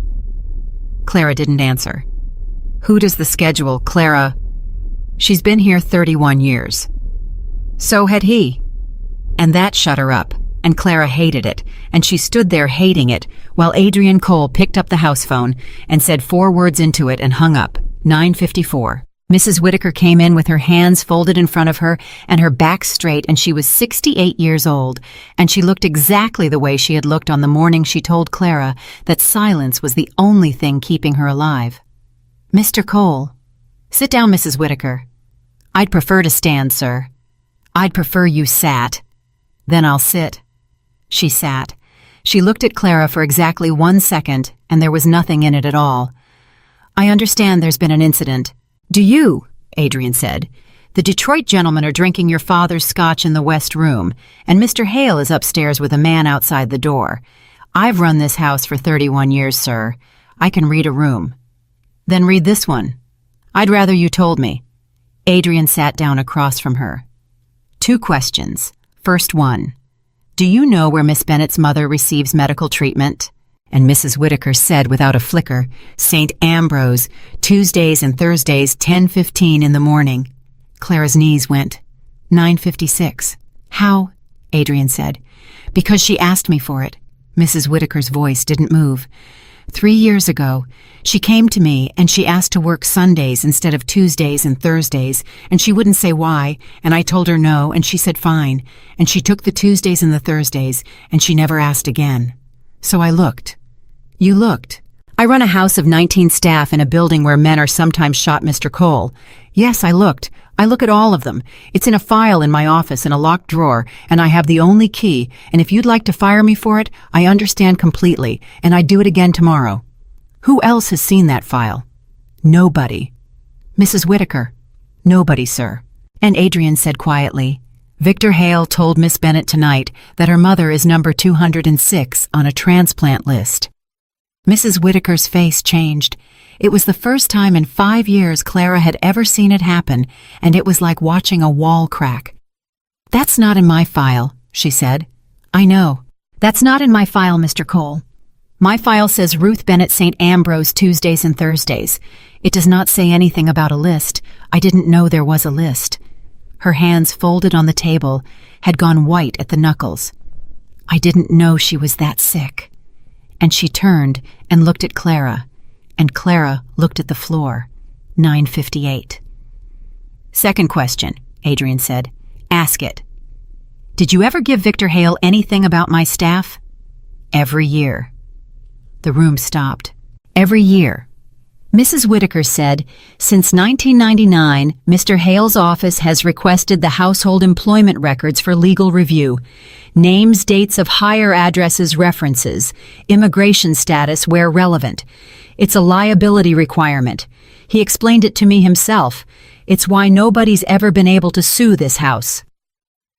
Adrian didn't say anything. "He has all of it," Mrs. Whitaker said slowly, and her voice was starting to come apart at the edges. "Sir, he has all of it. Every person in this house, 27 years of it. Where they live, who they live with, what they're afraid of." She looked up. "I gave it to him. Once a year, in a folder. I walked it to his car." Elena Rossi hung up the phone. "Adrian," she said, "I heard." "Then you understand what 19 staff means. It means 19 families. It means the cook's brother in Tampa, and the driver's daughter at DePaul, and Rosa Delgado's entire village in Michoacan." I said I heard Elena. 10:01. Mrs. Whitaker stood up. "Sit down," Adrian said. "No, sir." She was shaking. 68 years old and shaking, and Clara had genuinely believed the woman was made out of dry stone. "No, sir. I want to say one thing and then I'll sit down and you can do whatever you like with me." "Then say it." "I have kept this house for 31 years, Mrs. Whitaker said. "I kept it for your father who was a pig, and I kept it for you who is not. And in 31 years, I have told exactly one lie to a member of this family, and it was to your mother about a woman in 1989, and she deserved not to know." Her chin came up. "I gave that man those folders because he asked in a voice that made it sound like paperwork. That's all. That's the whole crime. He asked in a voice that made it sound like paperwork, and I handed him 19 lives once a year for 27 years, and said thank you, Mr. Hale, and went back to counting the linen." And then she sat down and put her hand over her mouth, and Clara Bennett, who had every reason on this earth to say nothing, said, "It's not your fault." Mrs. Whitaker didn't look up. "Ma'am, it's not your fault. He does that." Clara's voice was low. "He tells you the terrible thing in a normal voice, and by the time you've understood it, you've already agreed to it. He did it to me in a hallway 2 hours ago. I've got a mind like a tape recorder, and I still stood there and said, 'Yes, sir.'" Mrs. Whitaker made a sound. "Look at me," Clara said. "Ma'am, look at me. You told me on my first day that silence was the only thing keeping me alive." "I remember." "You were wrong," Clara said. "But you were trying to save my life, and you were the only person in this building who ever tried." 10:04. Adrian Cole stood up and walked to the window and stood there with his back to all of them for a long time. "Elena," he said. "Yes. 19 staff. I want every one of them in the ballroom in 20 minutes. Wake them up. Bring the night people back. I don't care what it costs. And tell them the truth." "Adrian." "Elena, in about 6 hours, a man upstairs is going to make 11 phone calls, or not make 11 phone calls, and either way, somebody in this house is going to get a call from a stranger tomorrow offering them money to say a thing about me." He turned around. "I would rather they hear it from me at 10 at night than hear it from him at 9 tomorrow. That's not how this works. That's how it works now." 10:07. Clara said, "Sir, can I say something?" "Say it." "Don't do it in the ballroom." "Why?" "Because nobody in this house—" "I would rather they hear it from me at 10 at night than hear it from him at 9 tomorrow. That's not how this works. That's how it works now." 10:07. Clara said, "Sir, can I say something?" "Say it." "Don't do it in the ballroom." "Why?" "Because nobody in this house has ever been in the ballroom." Clara's hands were flat on the table. "Sir, 19 people. They've cleaned that room. They've never stood in it. You put them in the ballroom at 10 at night, and they'll be so terrified they won't hear a word you say. Do it in the kitchen." Elena Rossi laughed out loud once and stopped. The kitchen, Adrian said. The kitchen, where they eat, where they're allowed to sit. Clara looked up at him.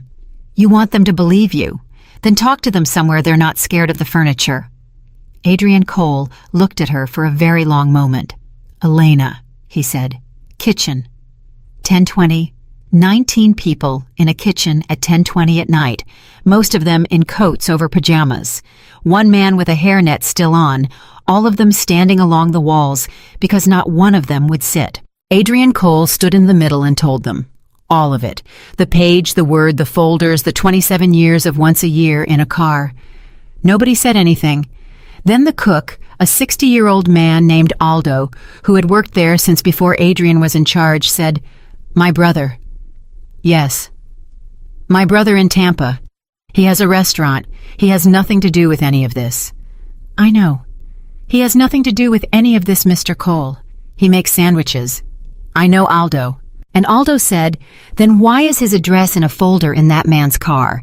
And his voice broke on the word car, and something in that kitchen came apart. They all started at once, 20 voices. My daughter, my papers, my sister, my son's school. Somebody was crying. Somebody was shouting. Mrs. Whitaker stood by the sink with her hands at her sides and took every word of it, and Clara watched a 68-year-old woman stand in a kitchen and be executed by people she'd worked beside for a decade, and Adrian Cole let it run. He didn't stop it. He stood in the middle and let 19 people scream at him, and Clara understood watching him that it was the first honest thing she had ever seen happen in that house. 10:26. Then a voice cut through it. Everybody shut up! It was Rosa Delgado.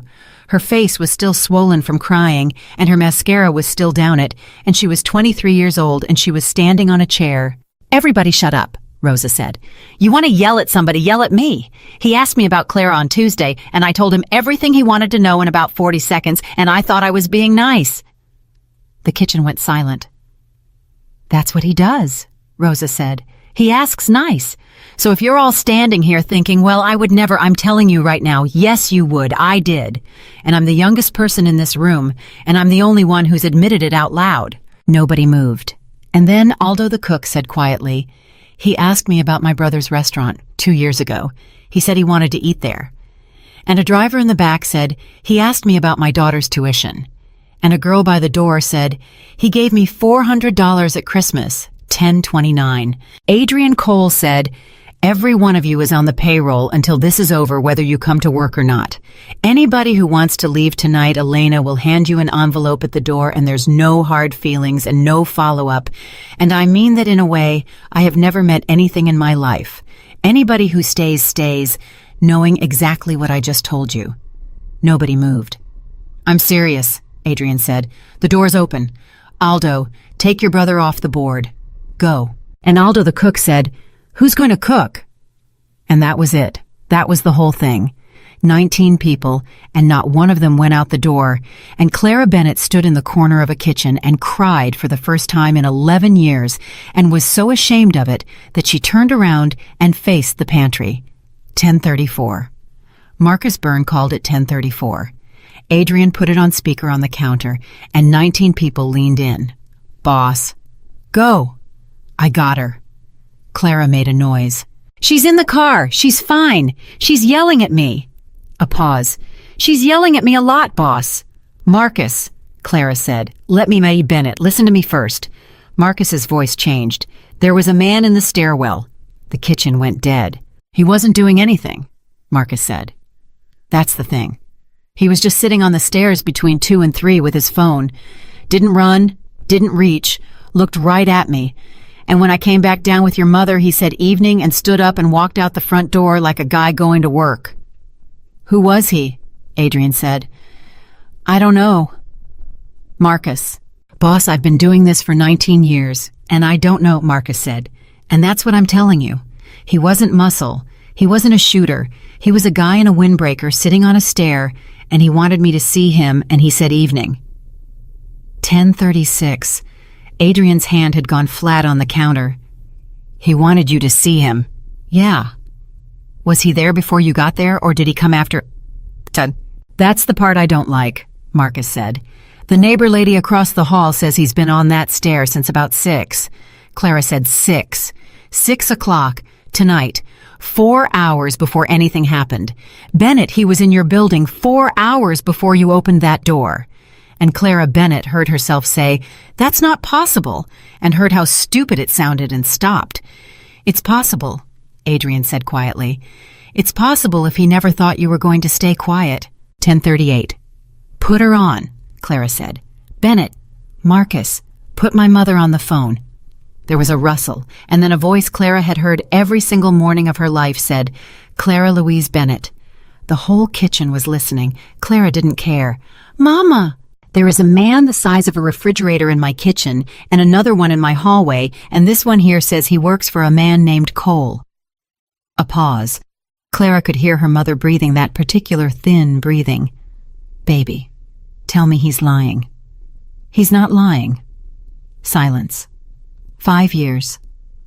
5 years, Mama. The Drexel Hotel. There's no Drexel Hotel. Her mother made a sound like she'd been hit.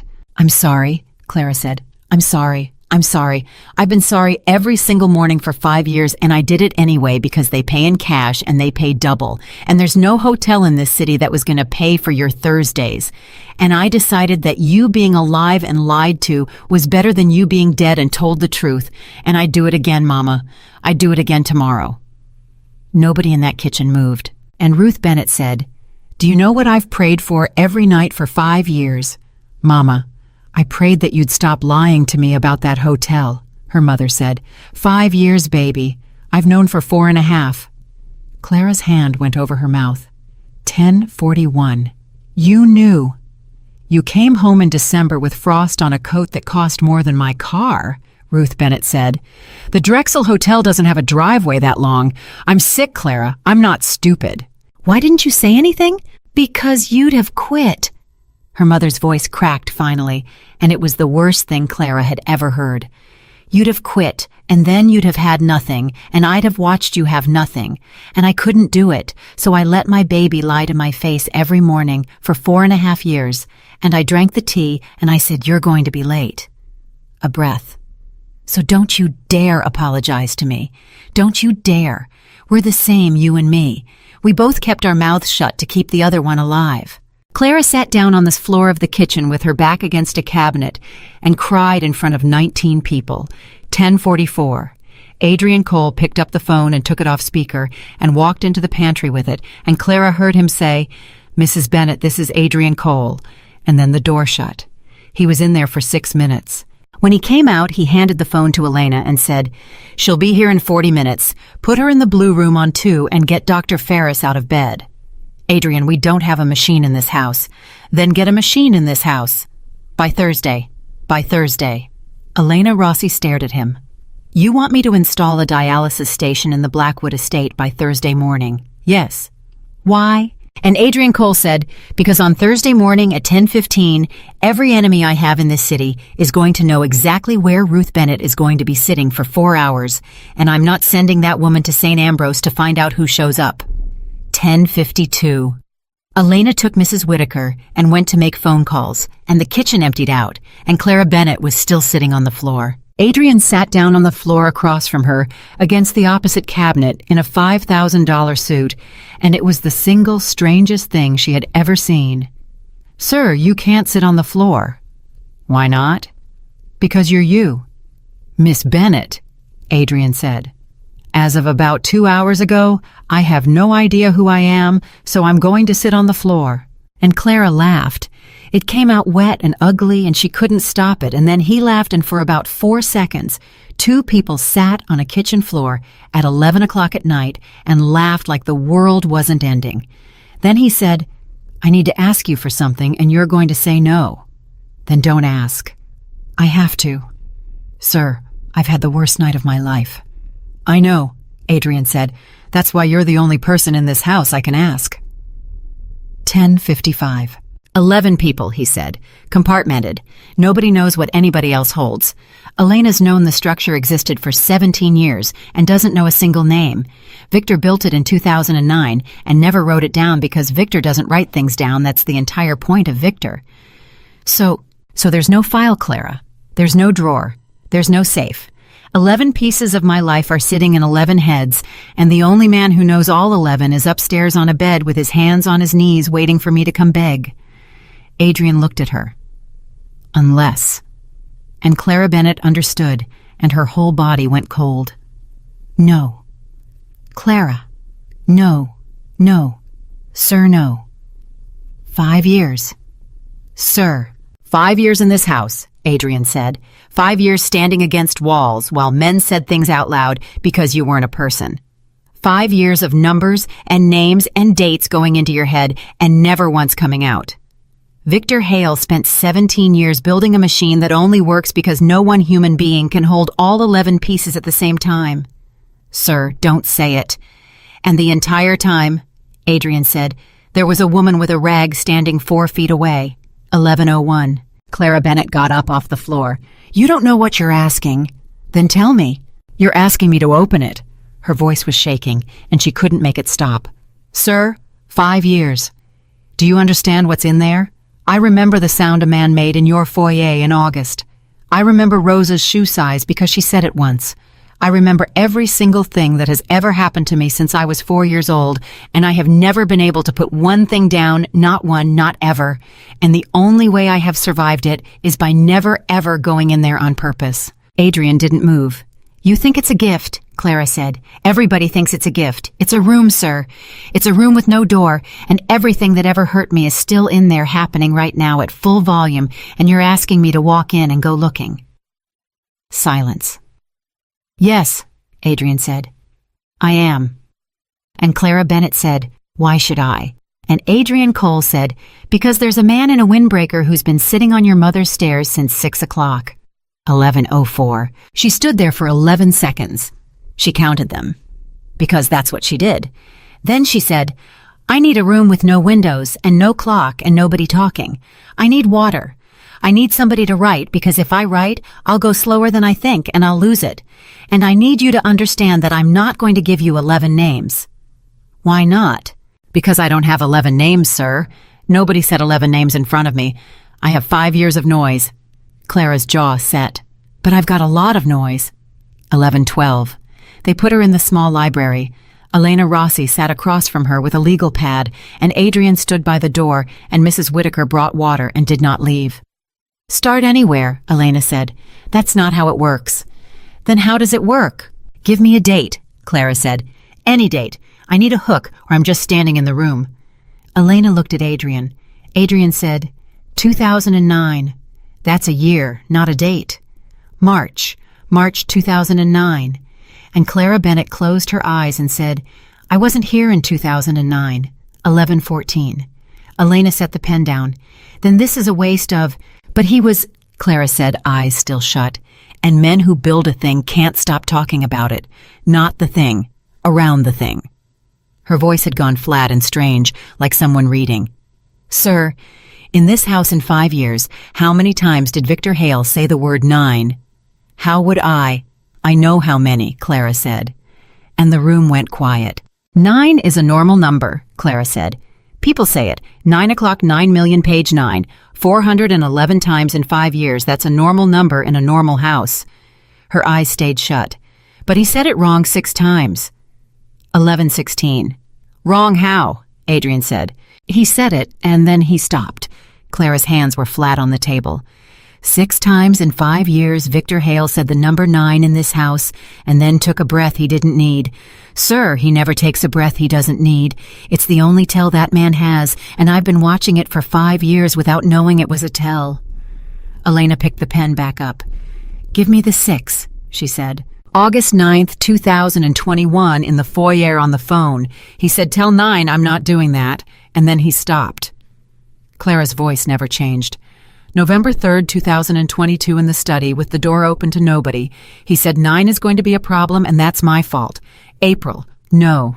March 22nd, 2023, in the hall. He was on the phone with a woman. I know it was a woman because he changed his voice. And he said 9, and then he said no. I said 9, and then he stopped, and then he laughed. Clara, Elena said. June 9th, 2024, in the drive, and this one's different because he wasn't on the phone. He was talking to a man in a gray car, and he said if it ever gets to 9, it means I lost. Nobody breathed. 2 more, Adrian said. 11:19. February 11th this year in the kitchen. Clara opened her eyes. In the kitchen, sir. Victor Hale was in the kitchen in February, and I forgot about it until right now, because it didn't mean anything, and I want you to understand that's what this is. It's not remembering. It's the fact that nothing ever gets thrown away. What did he say? He was on the phone by the pantry, and he said, I'm not asking 9, I'm telling 9.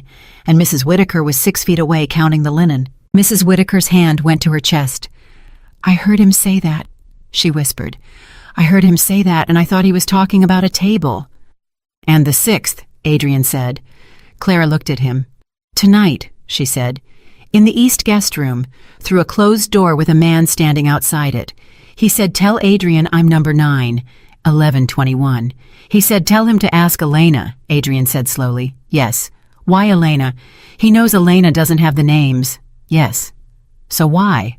And Clara Bennett said, because he wanted somebody in this house to hear Miss Rossi say the words 17 years out loud. Elena Rossi's pen stopped. He wanted you to say it, Clara said, turning to her. In front of Mr. Byrne, in front of me. He needed those exact words in this house tonight, and he couldn't say them himself, because if he says them, he's a traitor explaining himself. If you say them, ma'am, you're a woman confessing. Confessing to what? To 17 years, Clara said. Ma'am, tomorrow morning when this whole city is trying to work out what happened in this house tonight, what's the story going to be? A lawyer changed a word and got caught by a maid. Nobody believes that. That's a joke. She leaned forward. Or Elena Rossi has been sitting on a secret structure for 17 years and finally moved on it, and Victor Hale went down trying to stop her. 11:24. Elena Rossi stood up so fast her chair hit the floor. That is insane. Is it? Adrian, tell her that's insane.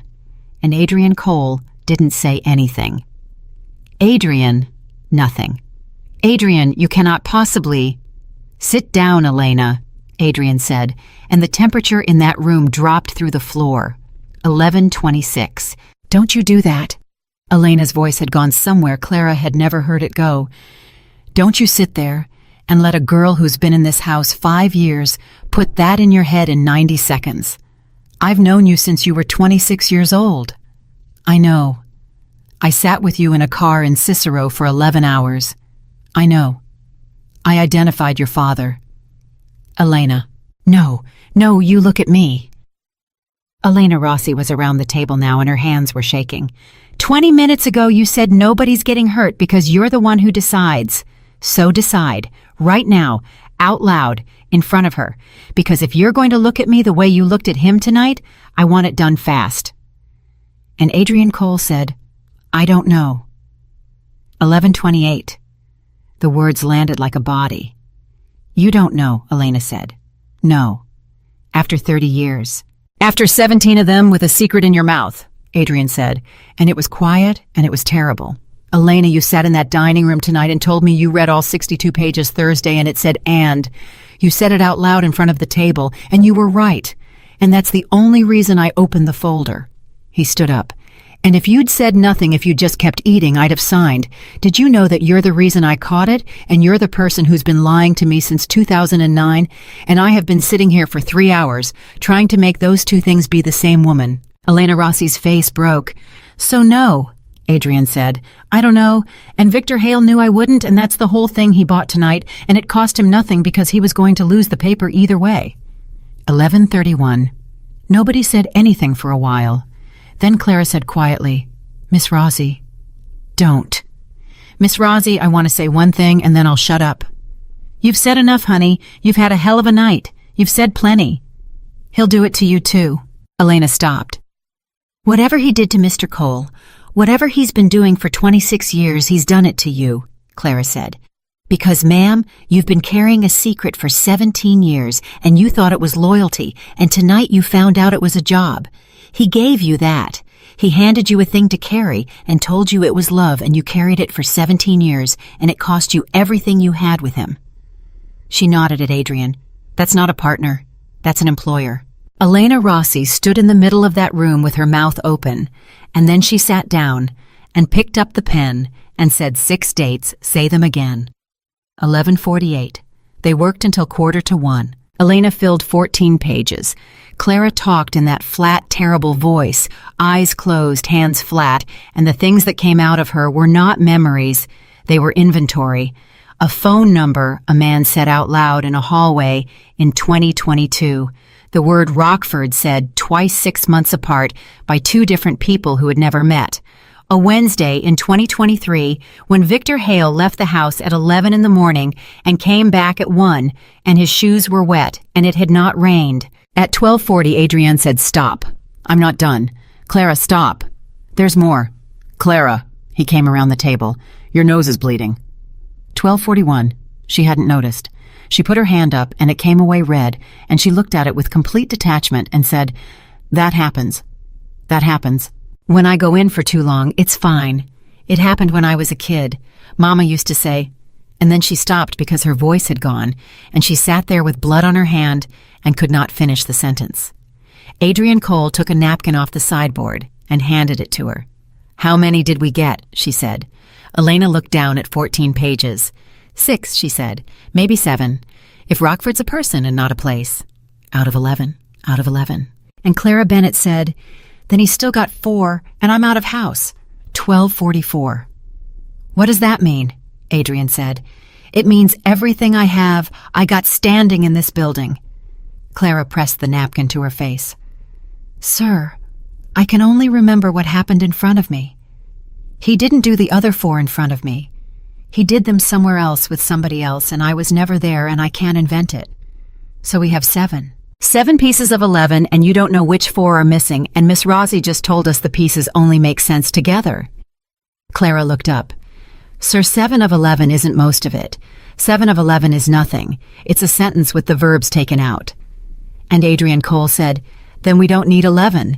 We need him to think we have 11. 12:47. Elena set the pen down very slowly. "Adrienne, he's upstairs on a bed.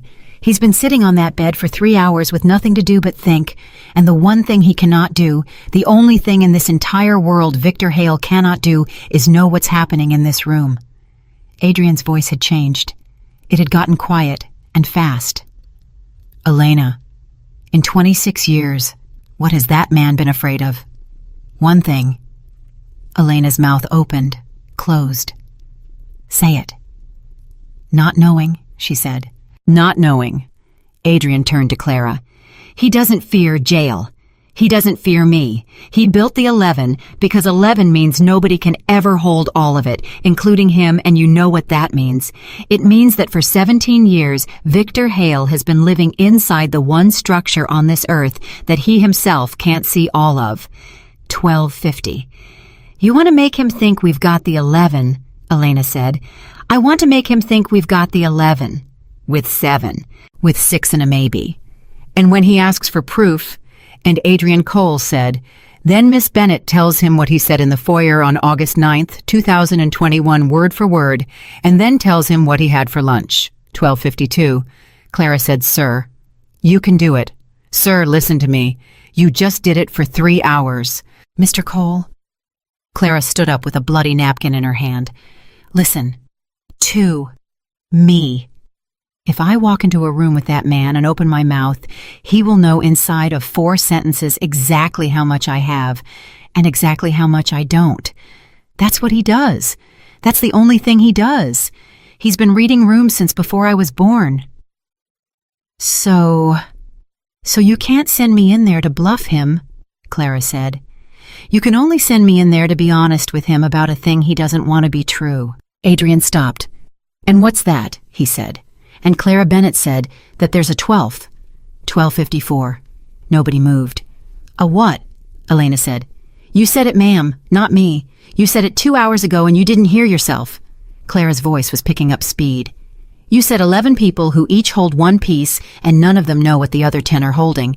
And if any one of them stops hearing from Victor, they open their piece and they act on it. Yes, ma'am, if any of them stops hearing from Victor. Clara looked from Elena to Adrienne and back. Then who tells them? Silence. They're compartmented, Clara said. They don't know each other. They can't call each other. So how does number 4 in Rockford find out that Victor Hale stopped making phone calls? She spread her hands. Somebody tells him. There has to be somebody whose entire job is to know that Victor's gone quiet and go knock on 11 doors. That's not one of the 11, sir. That's the person who runs the 11. 12:56. Adrian Cole sat down. He sat down like his legs had gone. He said he's number 9, Clara said. Everyone in this house has spent 3 hours thinking that was a confession. It wasn't. It was arithmetic. She leaned on the table. Sir, if Victor Hale is one of the 11, then Victor Hale is inside the structure. And a man inside the structure can't be the one who tells the others he's gone quiet. He physically cannot be. So there's someone else. There's someone standing outside all of it watching whose whole job is to wait for silence. Elena Rossi whispered, "Oh my God." "And that person's been in this city for 17 years, Clara said.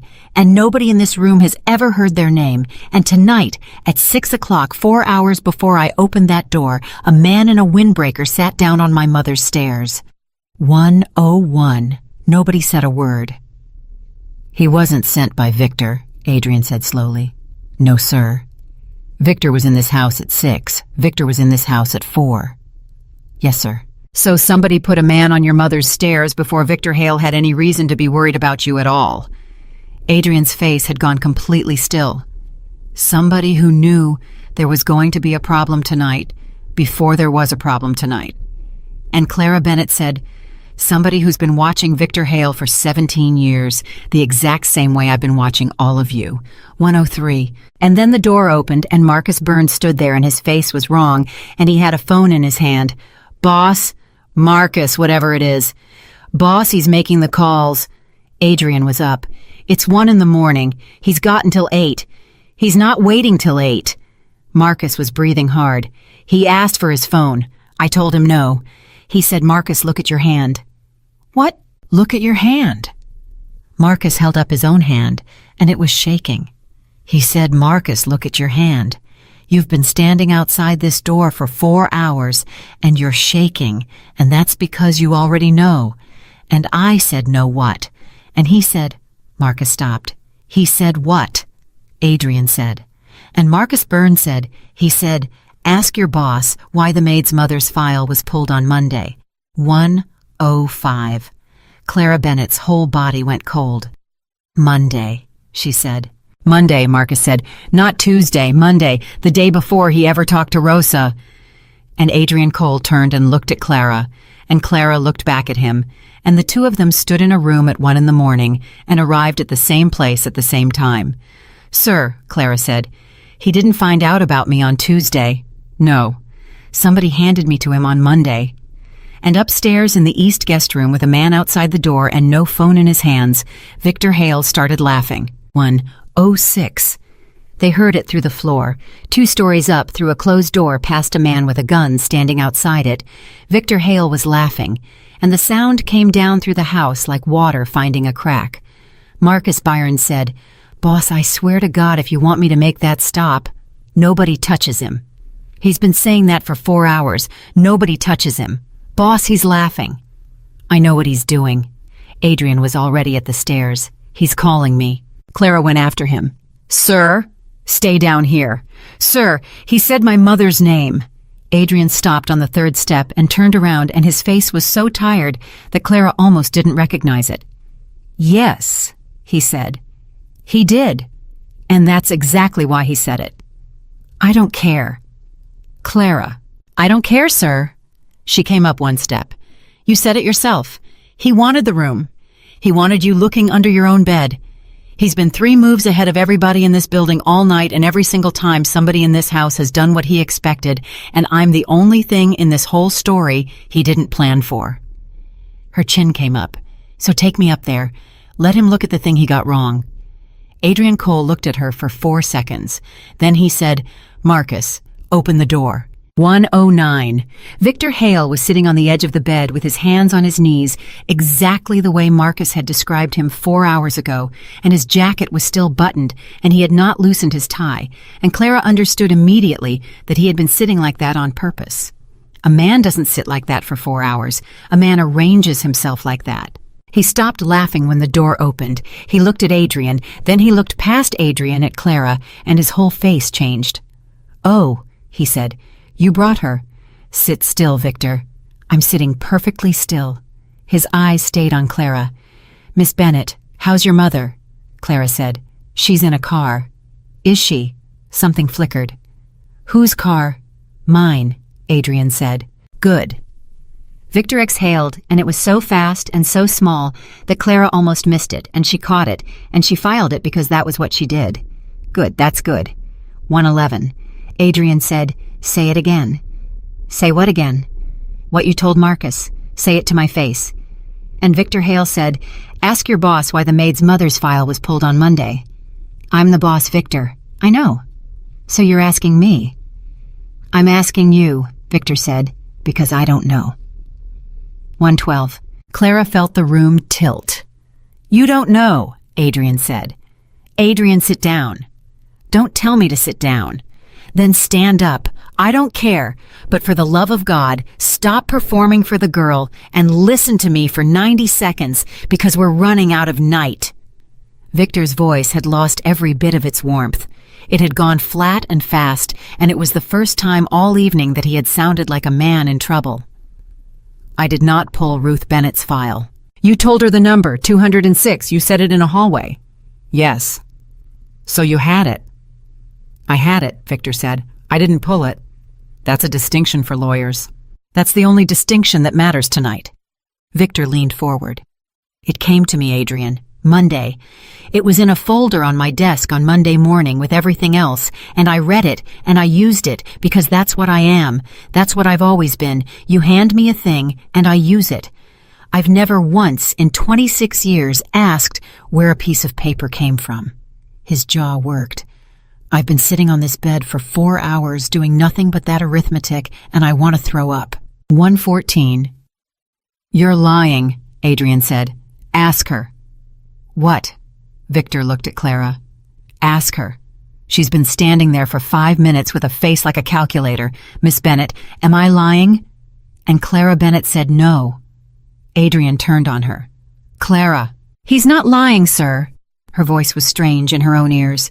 "He said I've never once asked where a piece of paper came from. Sir, that's true. I've watched him take folders from Mrs. Whitaker in the drive for 5 years, and he never once asked her a question. Not one. He just said thank you and put them in the car." "That's not evidence." "No, sir. It's worse than evidence." Clara didn't take her eyes off Victor. "It's a habit, and that man doesn't have habits by accident." Victor Hale looked at her, and there was something in his face that made Clara's skin crawl because it was respect. "See?" he said quietly. "This is what I couldn't get anybody in this house to understand for 26 years. It isn't about who's clever. It's about who's watching the boring parts." 116. Adrian said, "Who put it on your desk?" "Adrian?" "Who put it on your desk, Victor?" "My office receives 40 documents a day." "Who?" "I don't know," Victor said. And for the first time in his entire life in front of 2 witnesses, Victor Hale sounded frightened. "I don't know, kid." And the word kid landed in the middle of that room and just sat there, and nobody picked it up. 117. Adrian walked to the far wall and put both hands against it. "Say the rest of it," he said. "What rest?" "You've been sitting on this bed for 4 hours. You didn't sit here for 4 hours to tell me you don't know something. Say the rest of it." And Victor Hale said, "I was fed." 118. Clara heard Marcus Byrne out in the hall take 1 step closer to the door. "Monday morning," Victor said. "A folder. Household Legal Review Standard, same as every year, except this year there's a page in it that isn't in any other year. Ruth Bennett. St. Ambrose. Tuesdays and Thursdays. 206 on a list. And a note, Adrian. A note in the margin. And the note says, 'This one remembers everything.'"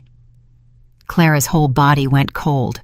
"So Tuesday I go into the kitchen," Victor said, "which I have never done in 26 years, and I ask a 23-year-old girl who's the smart one, and she tells me, and she's so proud of you, Miss Bennett. She's so proud, she says, you're smarter than all of them. And Tuesday afternoon, I pulled the working copies." He looked up. "All 4. And I changed a word. 1:20. Adrian didn't turn around. You'd been planning that for 2 years, he said. I'd been thinking about it for 2 years. Victor's voice cracked, and it was so unexpected that Clara flinched. Thinking Adrian? Do you understand the difference? I'm 61 years old. Every man my age has a drawer in his head. You open it at 4 in the morning, and you look at the version of your life where you took what you were owed, and then you close it and you go to work. I've been opening that drawer for 2 years and closing it for 2 years. And Tuesday you didn't close it. Tuesday somebody handed me a reason to hurry. 1:21. Adrian turned around slowly. Say that again. Tuesday, somebody put a piece of paper on my desk that said there's a woman in that house who reads things and doesn't forget them. Victor's hands had come off his knees. They were moving now, and Clara had never seen his hands move. And I read that, and I thought she's going to catch it. Not tonight. Not this deal. Someday. Someday she's going to be dusting a shelf and she's going to see something and the whole drawer in my head is going to fall out onto the floor in front of you. He laughed and it was awful. So I did it Tuesday because I panicked. You don't panic. I don't panic slowly, Victor said. I panic in about 9 seconds and then I look calm for the rest of my life. Adrian, I have been reading rooms since before you were born, and somebody in your house read me. On Monday, with 1 page and 1 sentence in a margin. 1:23. Nobody said anything.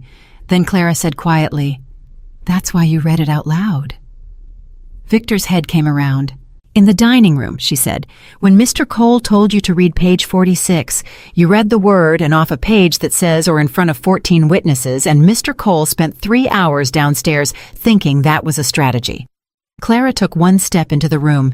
It wasn't a strategy, was it? It was the 9 seconds. Victor Hale stared at her. You didn't have a plan, Clara said. You've never had a plan. You had a word and a Tuesday and a drawer in your head, and somebody knew you well enough to know exactly which one of those to push. 1:24. And Victor Hale said yes. Adrian made a sound. It wasn't a word. Yes, Victor said again. Yes, Miss Bennett, that's exactly right, and I have been sitting on this bed for 4 hours getting there, and you did it in 3 minutes standing in a doorway, and I want you to understand that is the single most frightening thing that has ever happened to me. 1:25. The 11, Adrian said. Adrian, you said you're number 9. I am number 9. Then who's the 12th? And the entire room stopped. Victor Hale went absolutely still. And Clara watched it happen, watched the color go out of a 61-year-old man's face in real time, and she knew, before he said one word, that they had it. What did you say? Victor whispered. 1:26. There's a 12th, Adrian said. There has to be. 11 people who don't know each other who each open their piece when you go quiet. Somebody has to tell them you went quiet. It can't be one of the 11 because they don't know each other. It can't be you because you're the silence. He came off the wall. So who runs it, Victor, 17 years? Who's the mailman? Victor Hale said, there isn't one.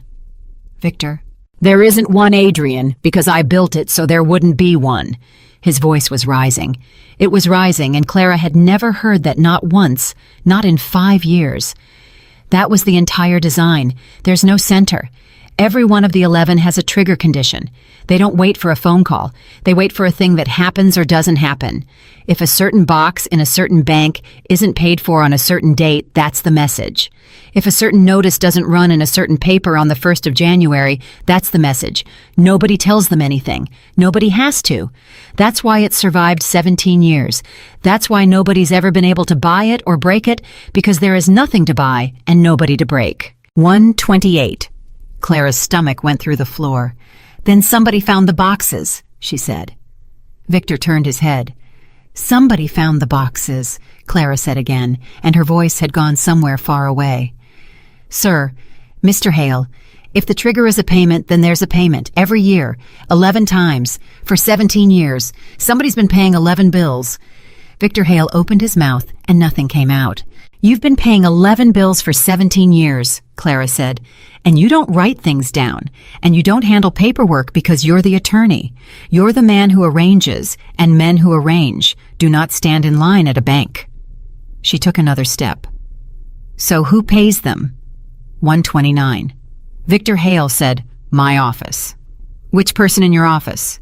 "It's automatic. It's a standing—" "Mr. Hale." Clara's voice cut through his like a wire. "Which person?" And Victor Hale sat on the edge of a bed in a house he had built with his own hands and said, "I don't know, 1:30. Adrian Cole started laughing. It was the worst sound Clara had ever heard in that house. 26 years, he said. 26 years, and you built me a machine with no center, so nobody could ever touch it, and you never once asked who mails the letters. Adrian, you never asked where the paper came from, Victor. You just told me. That's your whole life. That's the sentence. Adrian's hands were shaking. You spent 26 years being the only man in Chicago who couldn't be surprised, and the entire time there was somebody standing behind you licking the stamps. Victor Hale put his face in his hands, and Clara Bennett watched the most feared attorney in the state of Illinois break apart on the edge of a bed at 1:30 in the morning, and she felt absolutely nothing. And then horribly she felt sorry for him, and she hated herself for it. 1:32. Get Elena, Adrian said. Marcus went. Adrian? Victor's voice came out of his hands. Adrian, listen to me. Whoever it is, they've had 17 years. I know. No, you don't. Victor looked up. 17 years of knowing what's in 11 boxes.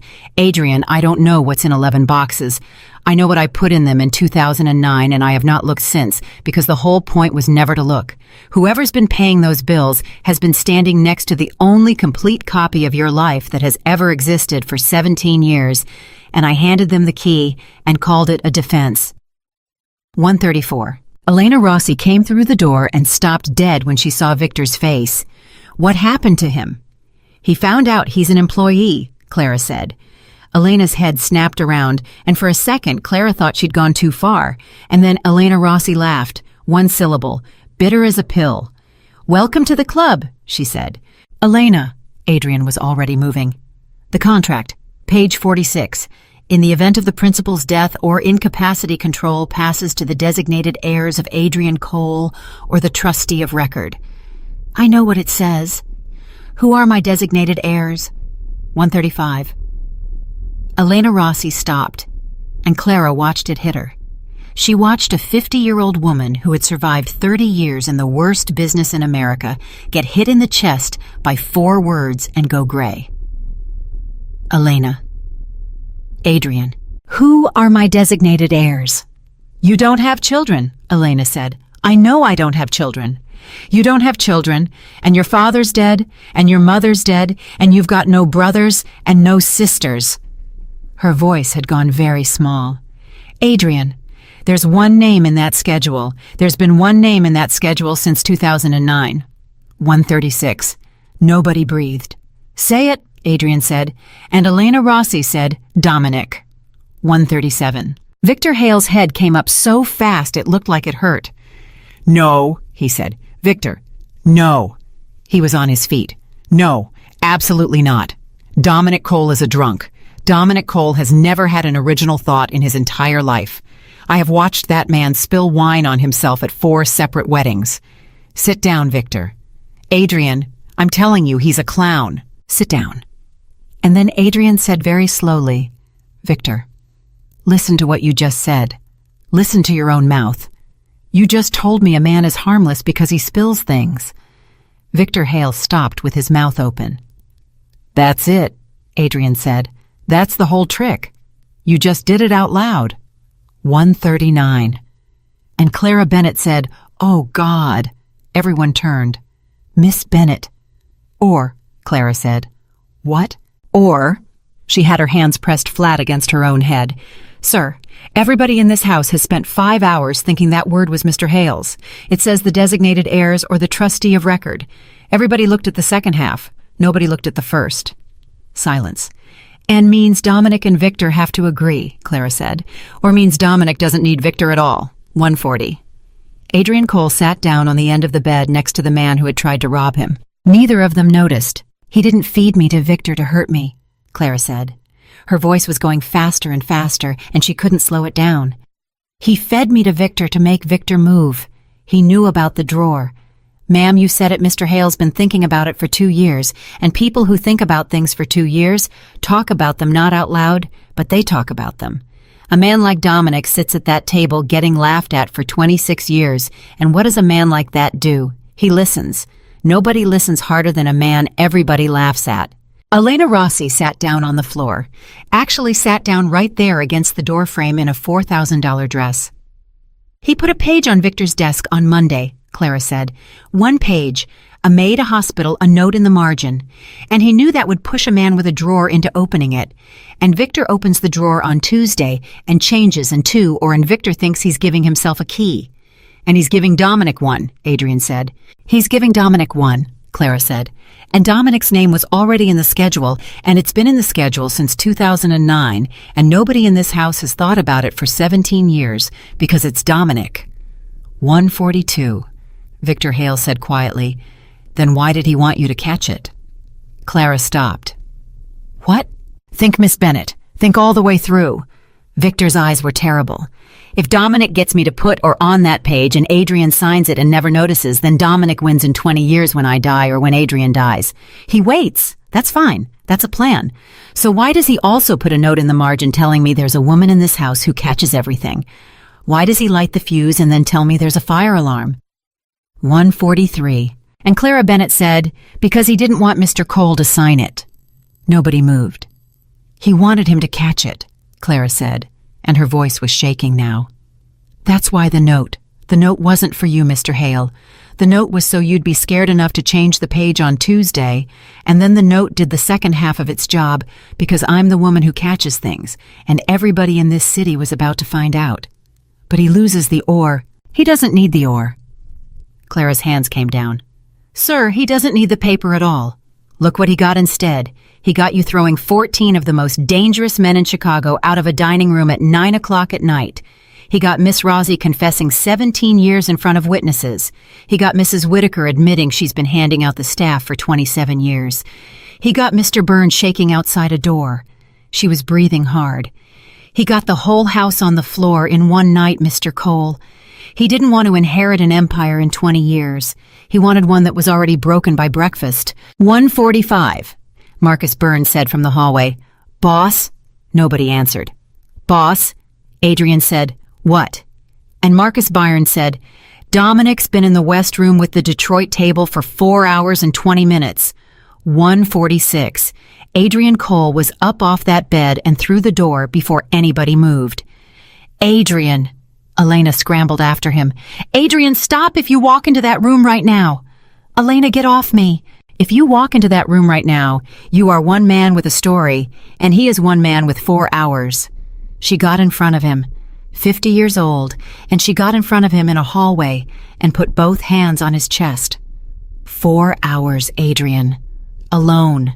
With Bruno and the Detroit table and your father's scotch. What do you think he's been telling them? Adrian stopped. He's been telling them, Elena said, that Adrian Cole blew up a $50 million deal because a maid whispered something in his ear and then locked his lawyer of 26 years in a bedroom and then woke up 19 servants at 10 o'clock at night and told them all his business in a kitchen. 148. Nobody said anything.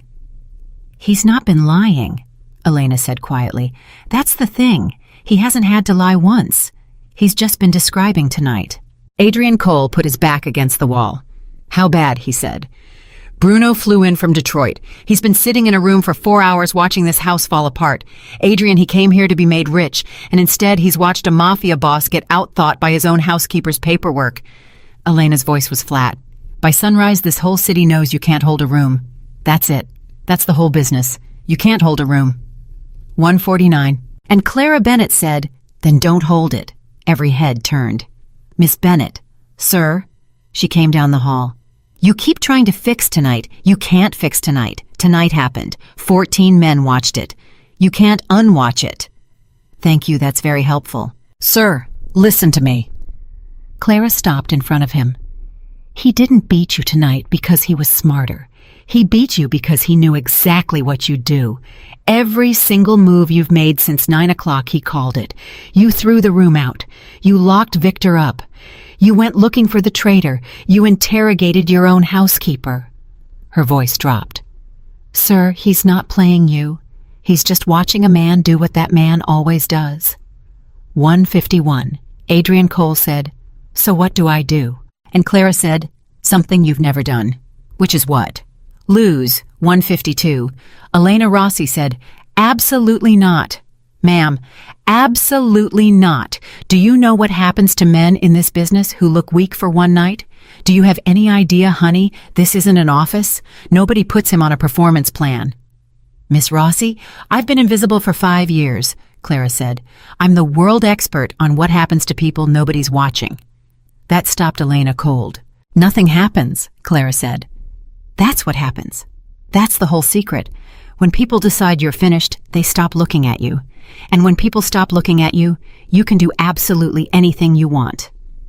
1:54. Nobody spoke. Then Victor Hale said from the doorway of the room he was supposedly a prisoner in, She's right. Victor shut up. She's right, and it kills me, and she's right. He was holding the doorframe. Adrian, every single thing I have ever taught you was about how to win a room. That's what I gave you for 26 years, and it's the reason you're standing in a hallway at 2 a.m. with nothing. Because a man who has to win every room can be steered by anybody who knows which room to put him in. 1:55.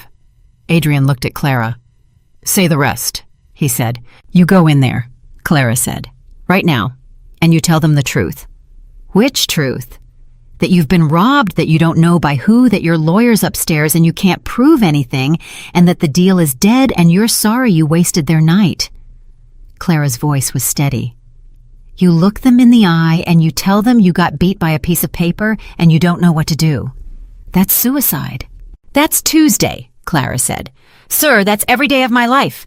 You go in that room and you be nobody for 11 minutes and Dominic Cole is going to sit there and watch it happen and he is going to be so happy that he stops watching. 1:57. And then what? Adrian said. And then he does something, Clara said. Sir, he has to. He's been waiting 17 years for one night, and this is it, and it's 2 a.m, and he is out of runway. He didn't burn this house down so he could wait another week. Whatever he's got, it happens before breakfast. And if he doesn't, then you've lost a deal, Clara said. You haven't lost a house. 1:58. Elena Rossi said, Adrian, don't. Adrian, I have to say it and then I'll shut up. She was very pale. She's been in this building 5 years and she's telling you to walk into a room and hand a knife to a man you're not sure about. Yes. That's what I said to you about Victor in 2009, and you didn't listen, and now look. And Adrian Cole said, Elena, in 2009 you didn't say anything about Victor. That's the entire problem. Elena Rossi's mouth closed. 2:01. He went in alone. Clara stood in the hallway outside the West Room with Marcus Byrne beside her and heard it through the door. And it was the strangest 11 minutes of her life. She heard Adrian Cole say, Gentlemen, there's no deal. She heard the room explode. She heard a man with a Detroit accent say a sentence about Adrian's mother that made Marcus Byrne's hand move toward his jacket, and she heard Adrian say nothing at all. She heard Bruno say, 26 years and you get taken by a paralegal's typo. She heard Adrian say yes, just yes, 2:06. And then she heard Dominic Cole's voice, Hey, hey, hey, hey, take it easy on him. Warm, loud, generous. Come on, fellas. That's my cousin. That's family. He's had a rough night. And Clara Bennett stood in a hallway at 6 minutes past 2 a.m. and felt every hair on her arms stand up. You hear that? She whispered. Marcus said, Hear what he's sticking up for him. Marcus, listen to the room. And Marcus Byrne listened. And the room, which had been screaming 90 seconds ago, had gone quiet, and it had gone quiet for Dominic. 2:07. Oh my God, Marcus said. Yeah. They're listening to him. They're listening to him, Clara said. And they've been listening to him for 4 hours, 2:10. Adrian came out at 10 past 2, and he did not look at anybody. He walked straight down the hall and into the library, and put his hands flat on the table and stood there with his head down. Well, Elena said, he offered me a lawyer. What? Dominic, in front of Bruno, in front of everybody. Adrian's voice was completely empty. He put his hand on my shoulder and he said, "Cousin, you're rattled. Let me get you somebody. He said he knows a guy. He said he'd handle it." Nobody said anything. He said, "Adrian, you shouldn't have to think tonight," Adrian said. And Bruno nodded. 212, Clara said, "Sir." He said I shouldn't have to think. "Sir, listen. 26 years, and my cousin put his hand on my shoulder in front of the Detroit table and told me I shouldn't have to think, and every man in that room nodded, and not one of them thought it was strange." Adrian's hands were white on the wood. "Do you understand what that is? That's not a betrayal. That's a diagnosis. He wasn't planting anything, he was harvesting." He looked up. "Elena, read me the word." "What word?" "The word on page 46, the condition. Read it." And Elena Rossi said, "In the event of the principal's death or incapacity." 213. "Incapacity," Adrian said. The room went absolutely silent.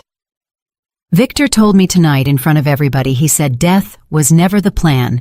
Death is slow." Adrian sat down. I thought that was a threat. It wasn't a threat. It was a description of a thing he'd already been told. Clara felt the floor come up. "Sir," she said, "how does incapacity get proved?"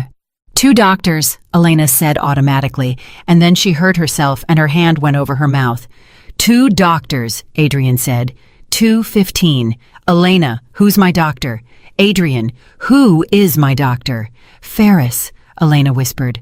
"Dr. Ferris, since 2009. And Adrian Cole said, "And who called Dr. Ferris 4 hours ago and told him to come to this house in the middle of the night?" 2:16. Elena Rossi stood up so fast she knocked the chair over. "That was me, Adrian. That was me you told me to. You said get Ferris out of bed." "I know. You told me to, for the machine, for her mother." "I know, Elena." Adrian's voice was very quiet. "That's what I'm telling you. He didn't have to do a thing. I called my own doctor to this house at 2 in the morning, on the night I threw 14 witnesses out of a dining room and locked my attorney in a bedroom and woke up my entire staff to tell them I'd been robbed by a word." Nobody breathed. "How does a man look incapacitated?" Adrian said. "He behaves erratically, in front of witnesses, all night, and then his own physician arrives at his own request and sees it." 2:18. Clara Bennett put her hand on the back of a chair. "Sir," she said, "where is Dr. Ferris right now?" Silence. "Marcus," Adrian said. "Where's Ferris?" And Marcus Byrne said, "He got here at 1:40. "Where is he?" "He's in the blue room on 2, Marcus said. "With Mrs. Bennett." 2:19. Clara Bennett was out the door. "Bennett." She hit the stairs so hard she went down on one knee on the 3rd step and got up without feeling it. She heard Marcus behind her, heard Adrian shouting her name, and she did not stop. She did not slow down. She took the stairs 2 at a time in a maid's uniform at 19, minutes past 2 in the morning, and hit the door of the blue room with her shoulder. Her mother was sitting up in bed with a cup of tea, and a small gray-haired man in a cardigan was sitting in a chair beside her, writing on a clipboard. He looked up. "Miss Bennett," he said, "your mother's fine. Blood pressure's better than mine." 2:20. Clara couldn't speak. Ruth Bennett said, "Baby, what on earth? Mama, get up." Clara Louise, "Get up, Mama, right now." And Dr. Ferris stood and put his clipboard down and said in a mild voice, "Miss Bennett, I've been Adrian's physician for 17 years. Whatever you think is happening here." And Clara Bennett said, 17. 2:21. The room went still. "You said 17, Clara said. "I've known him 17 years, yes." "Miss Rossi said you've been his doctor since 2009. "That's right. That's 17 years. "Yes." Dr. Ferris smiled patient kind, the way a man smiles at somebody's daughter at 2 in the morning. "Miss Bennett, you've had a long night. Sit down." And Clara Bennett said, "Everyone keeps telling me to sit down tonight." 2:22. Adrian Cole came through the door with Marcus behind him. "Ferris." "Adrian." The little man turned unhurried. "Good God, look at you. When's the last time you slept?" And Clara Bennett said, "Sir, don't answer that." Everything stopped. Dr. Ferris looked at her, and Clara watched a mild gray-haired man in a cardigan look at her with absolutely nothing behind his eyes for about a quarter of a second, and then the mildness came back like a curtain dropping. "I'm sorry," he said. "You asked him when he last slept," Clara said. That's the first thing you said, not what's wrong, not who's hurt. You walked into a house at 2 a.m. that has been screaming for 5 hours, and the first thing out of your mouth is a question about his sleep. 2:24. Dr. Ferris said, "Miss Bennett, I'm a physician." "You're a witness," Clara said. Adrian Cole did not move. Marcus Byrne did not move. 2009, Clara said. Mr. Hale built the 11 in 2009. Miss Rossi found out in 2009. And you became his doctor in 2009. That's a coincidence. It's the same year, sir. Everything in this house is the same year. Clara took a step. Who hired you? Adrian hired me. And Adrian Cole said quietly, "No, I didn't." 2:25. The room dropped 10 degrees. Adrian, I didn't hire you. Adrian's voice was very calm and very slow. I have never hired a doctor in my life. You came to the house. Somebody sent you. Somebody said, "This is your guy now." That was 17 years ago. Who sent you, Ferris? And Dr. Ferris said, "Victor Hale." 2:26. Nobody moved. Then Clara said, "No, he didn't." Ferris's head turned. "Mr. Hale's upstairs," Clara said, sitting on a bed with his hands on his knees, and about 40 minutes ago, he told us that he doesn't know who pays 11 bills a year, and he doesn't know who put a folder on his desk on Monday, and he's been sitting up there for 5 hours, realizing that he's been an errand boy in his own building. She took another step. "You just picked the one name in this house," Clara said, "that nobody in this house believes anymore. Sir, that's very clever. That's the cleverest thing anybody's said tonight." Her voice dropped. "How long have you had that answer ready?" 2:28. Dr. Ferris said nothing. "Marcus," Adrian said. "His bag." "Adrian, that is a violation of—" "His bag, Marcus." Marcus Byron picked up the doctor's bag off the floor and opened it and looked inside and stopped. "Boss." "What?" And Marcus Byrne said, "There's 2 of everything." 2:29. "What? There's 2 clipboards." Marcus's voice had gone hoarse. "There's 2 forms. Boss, there's a second form in here and it's already got a date on it, and the date is today." Ruth Bennett said, "Clara, it's all right, Mama." "Baby, what is this?" "It's all right, Mama. Drink your tea." Clara did not take her eyes off the small, gray-haired man in the cardigan. "Dr. Ferris, what's the second signature line for—" 2:30.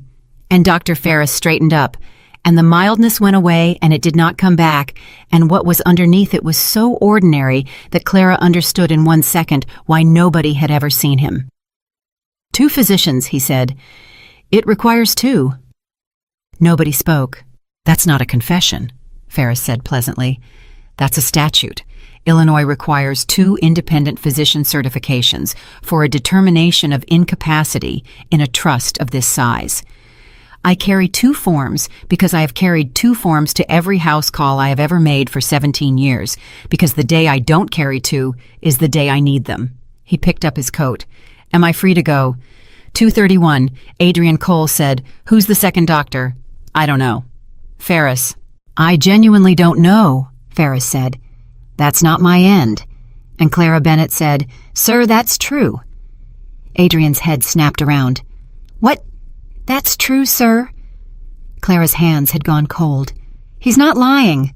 Look at him. He's not lying because he's not the 12th either." 2:32. "He's a piece," Clara said. "He's one of 11. Sir, we've been looking for a 12th all night, and we've been so busy looking for a mastermind that nobody's asked the obvious thing." She turned.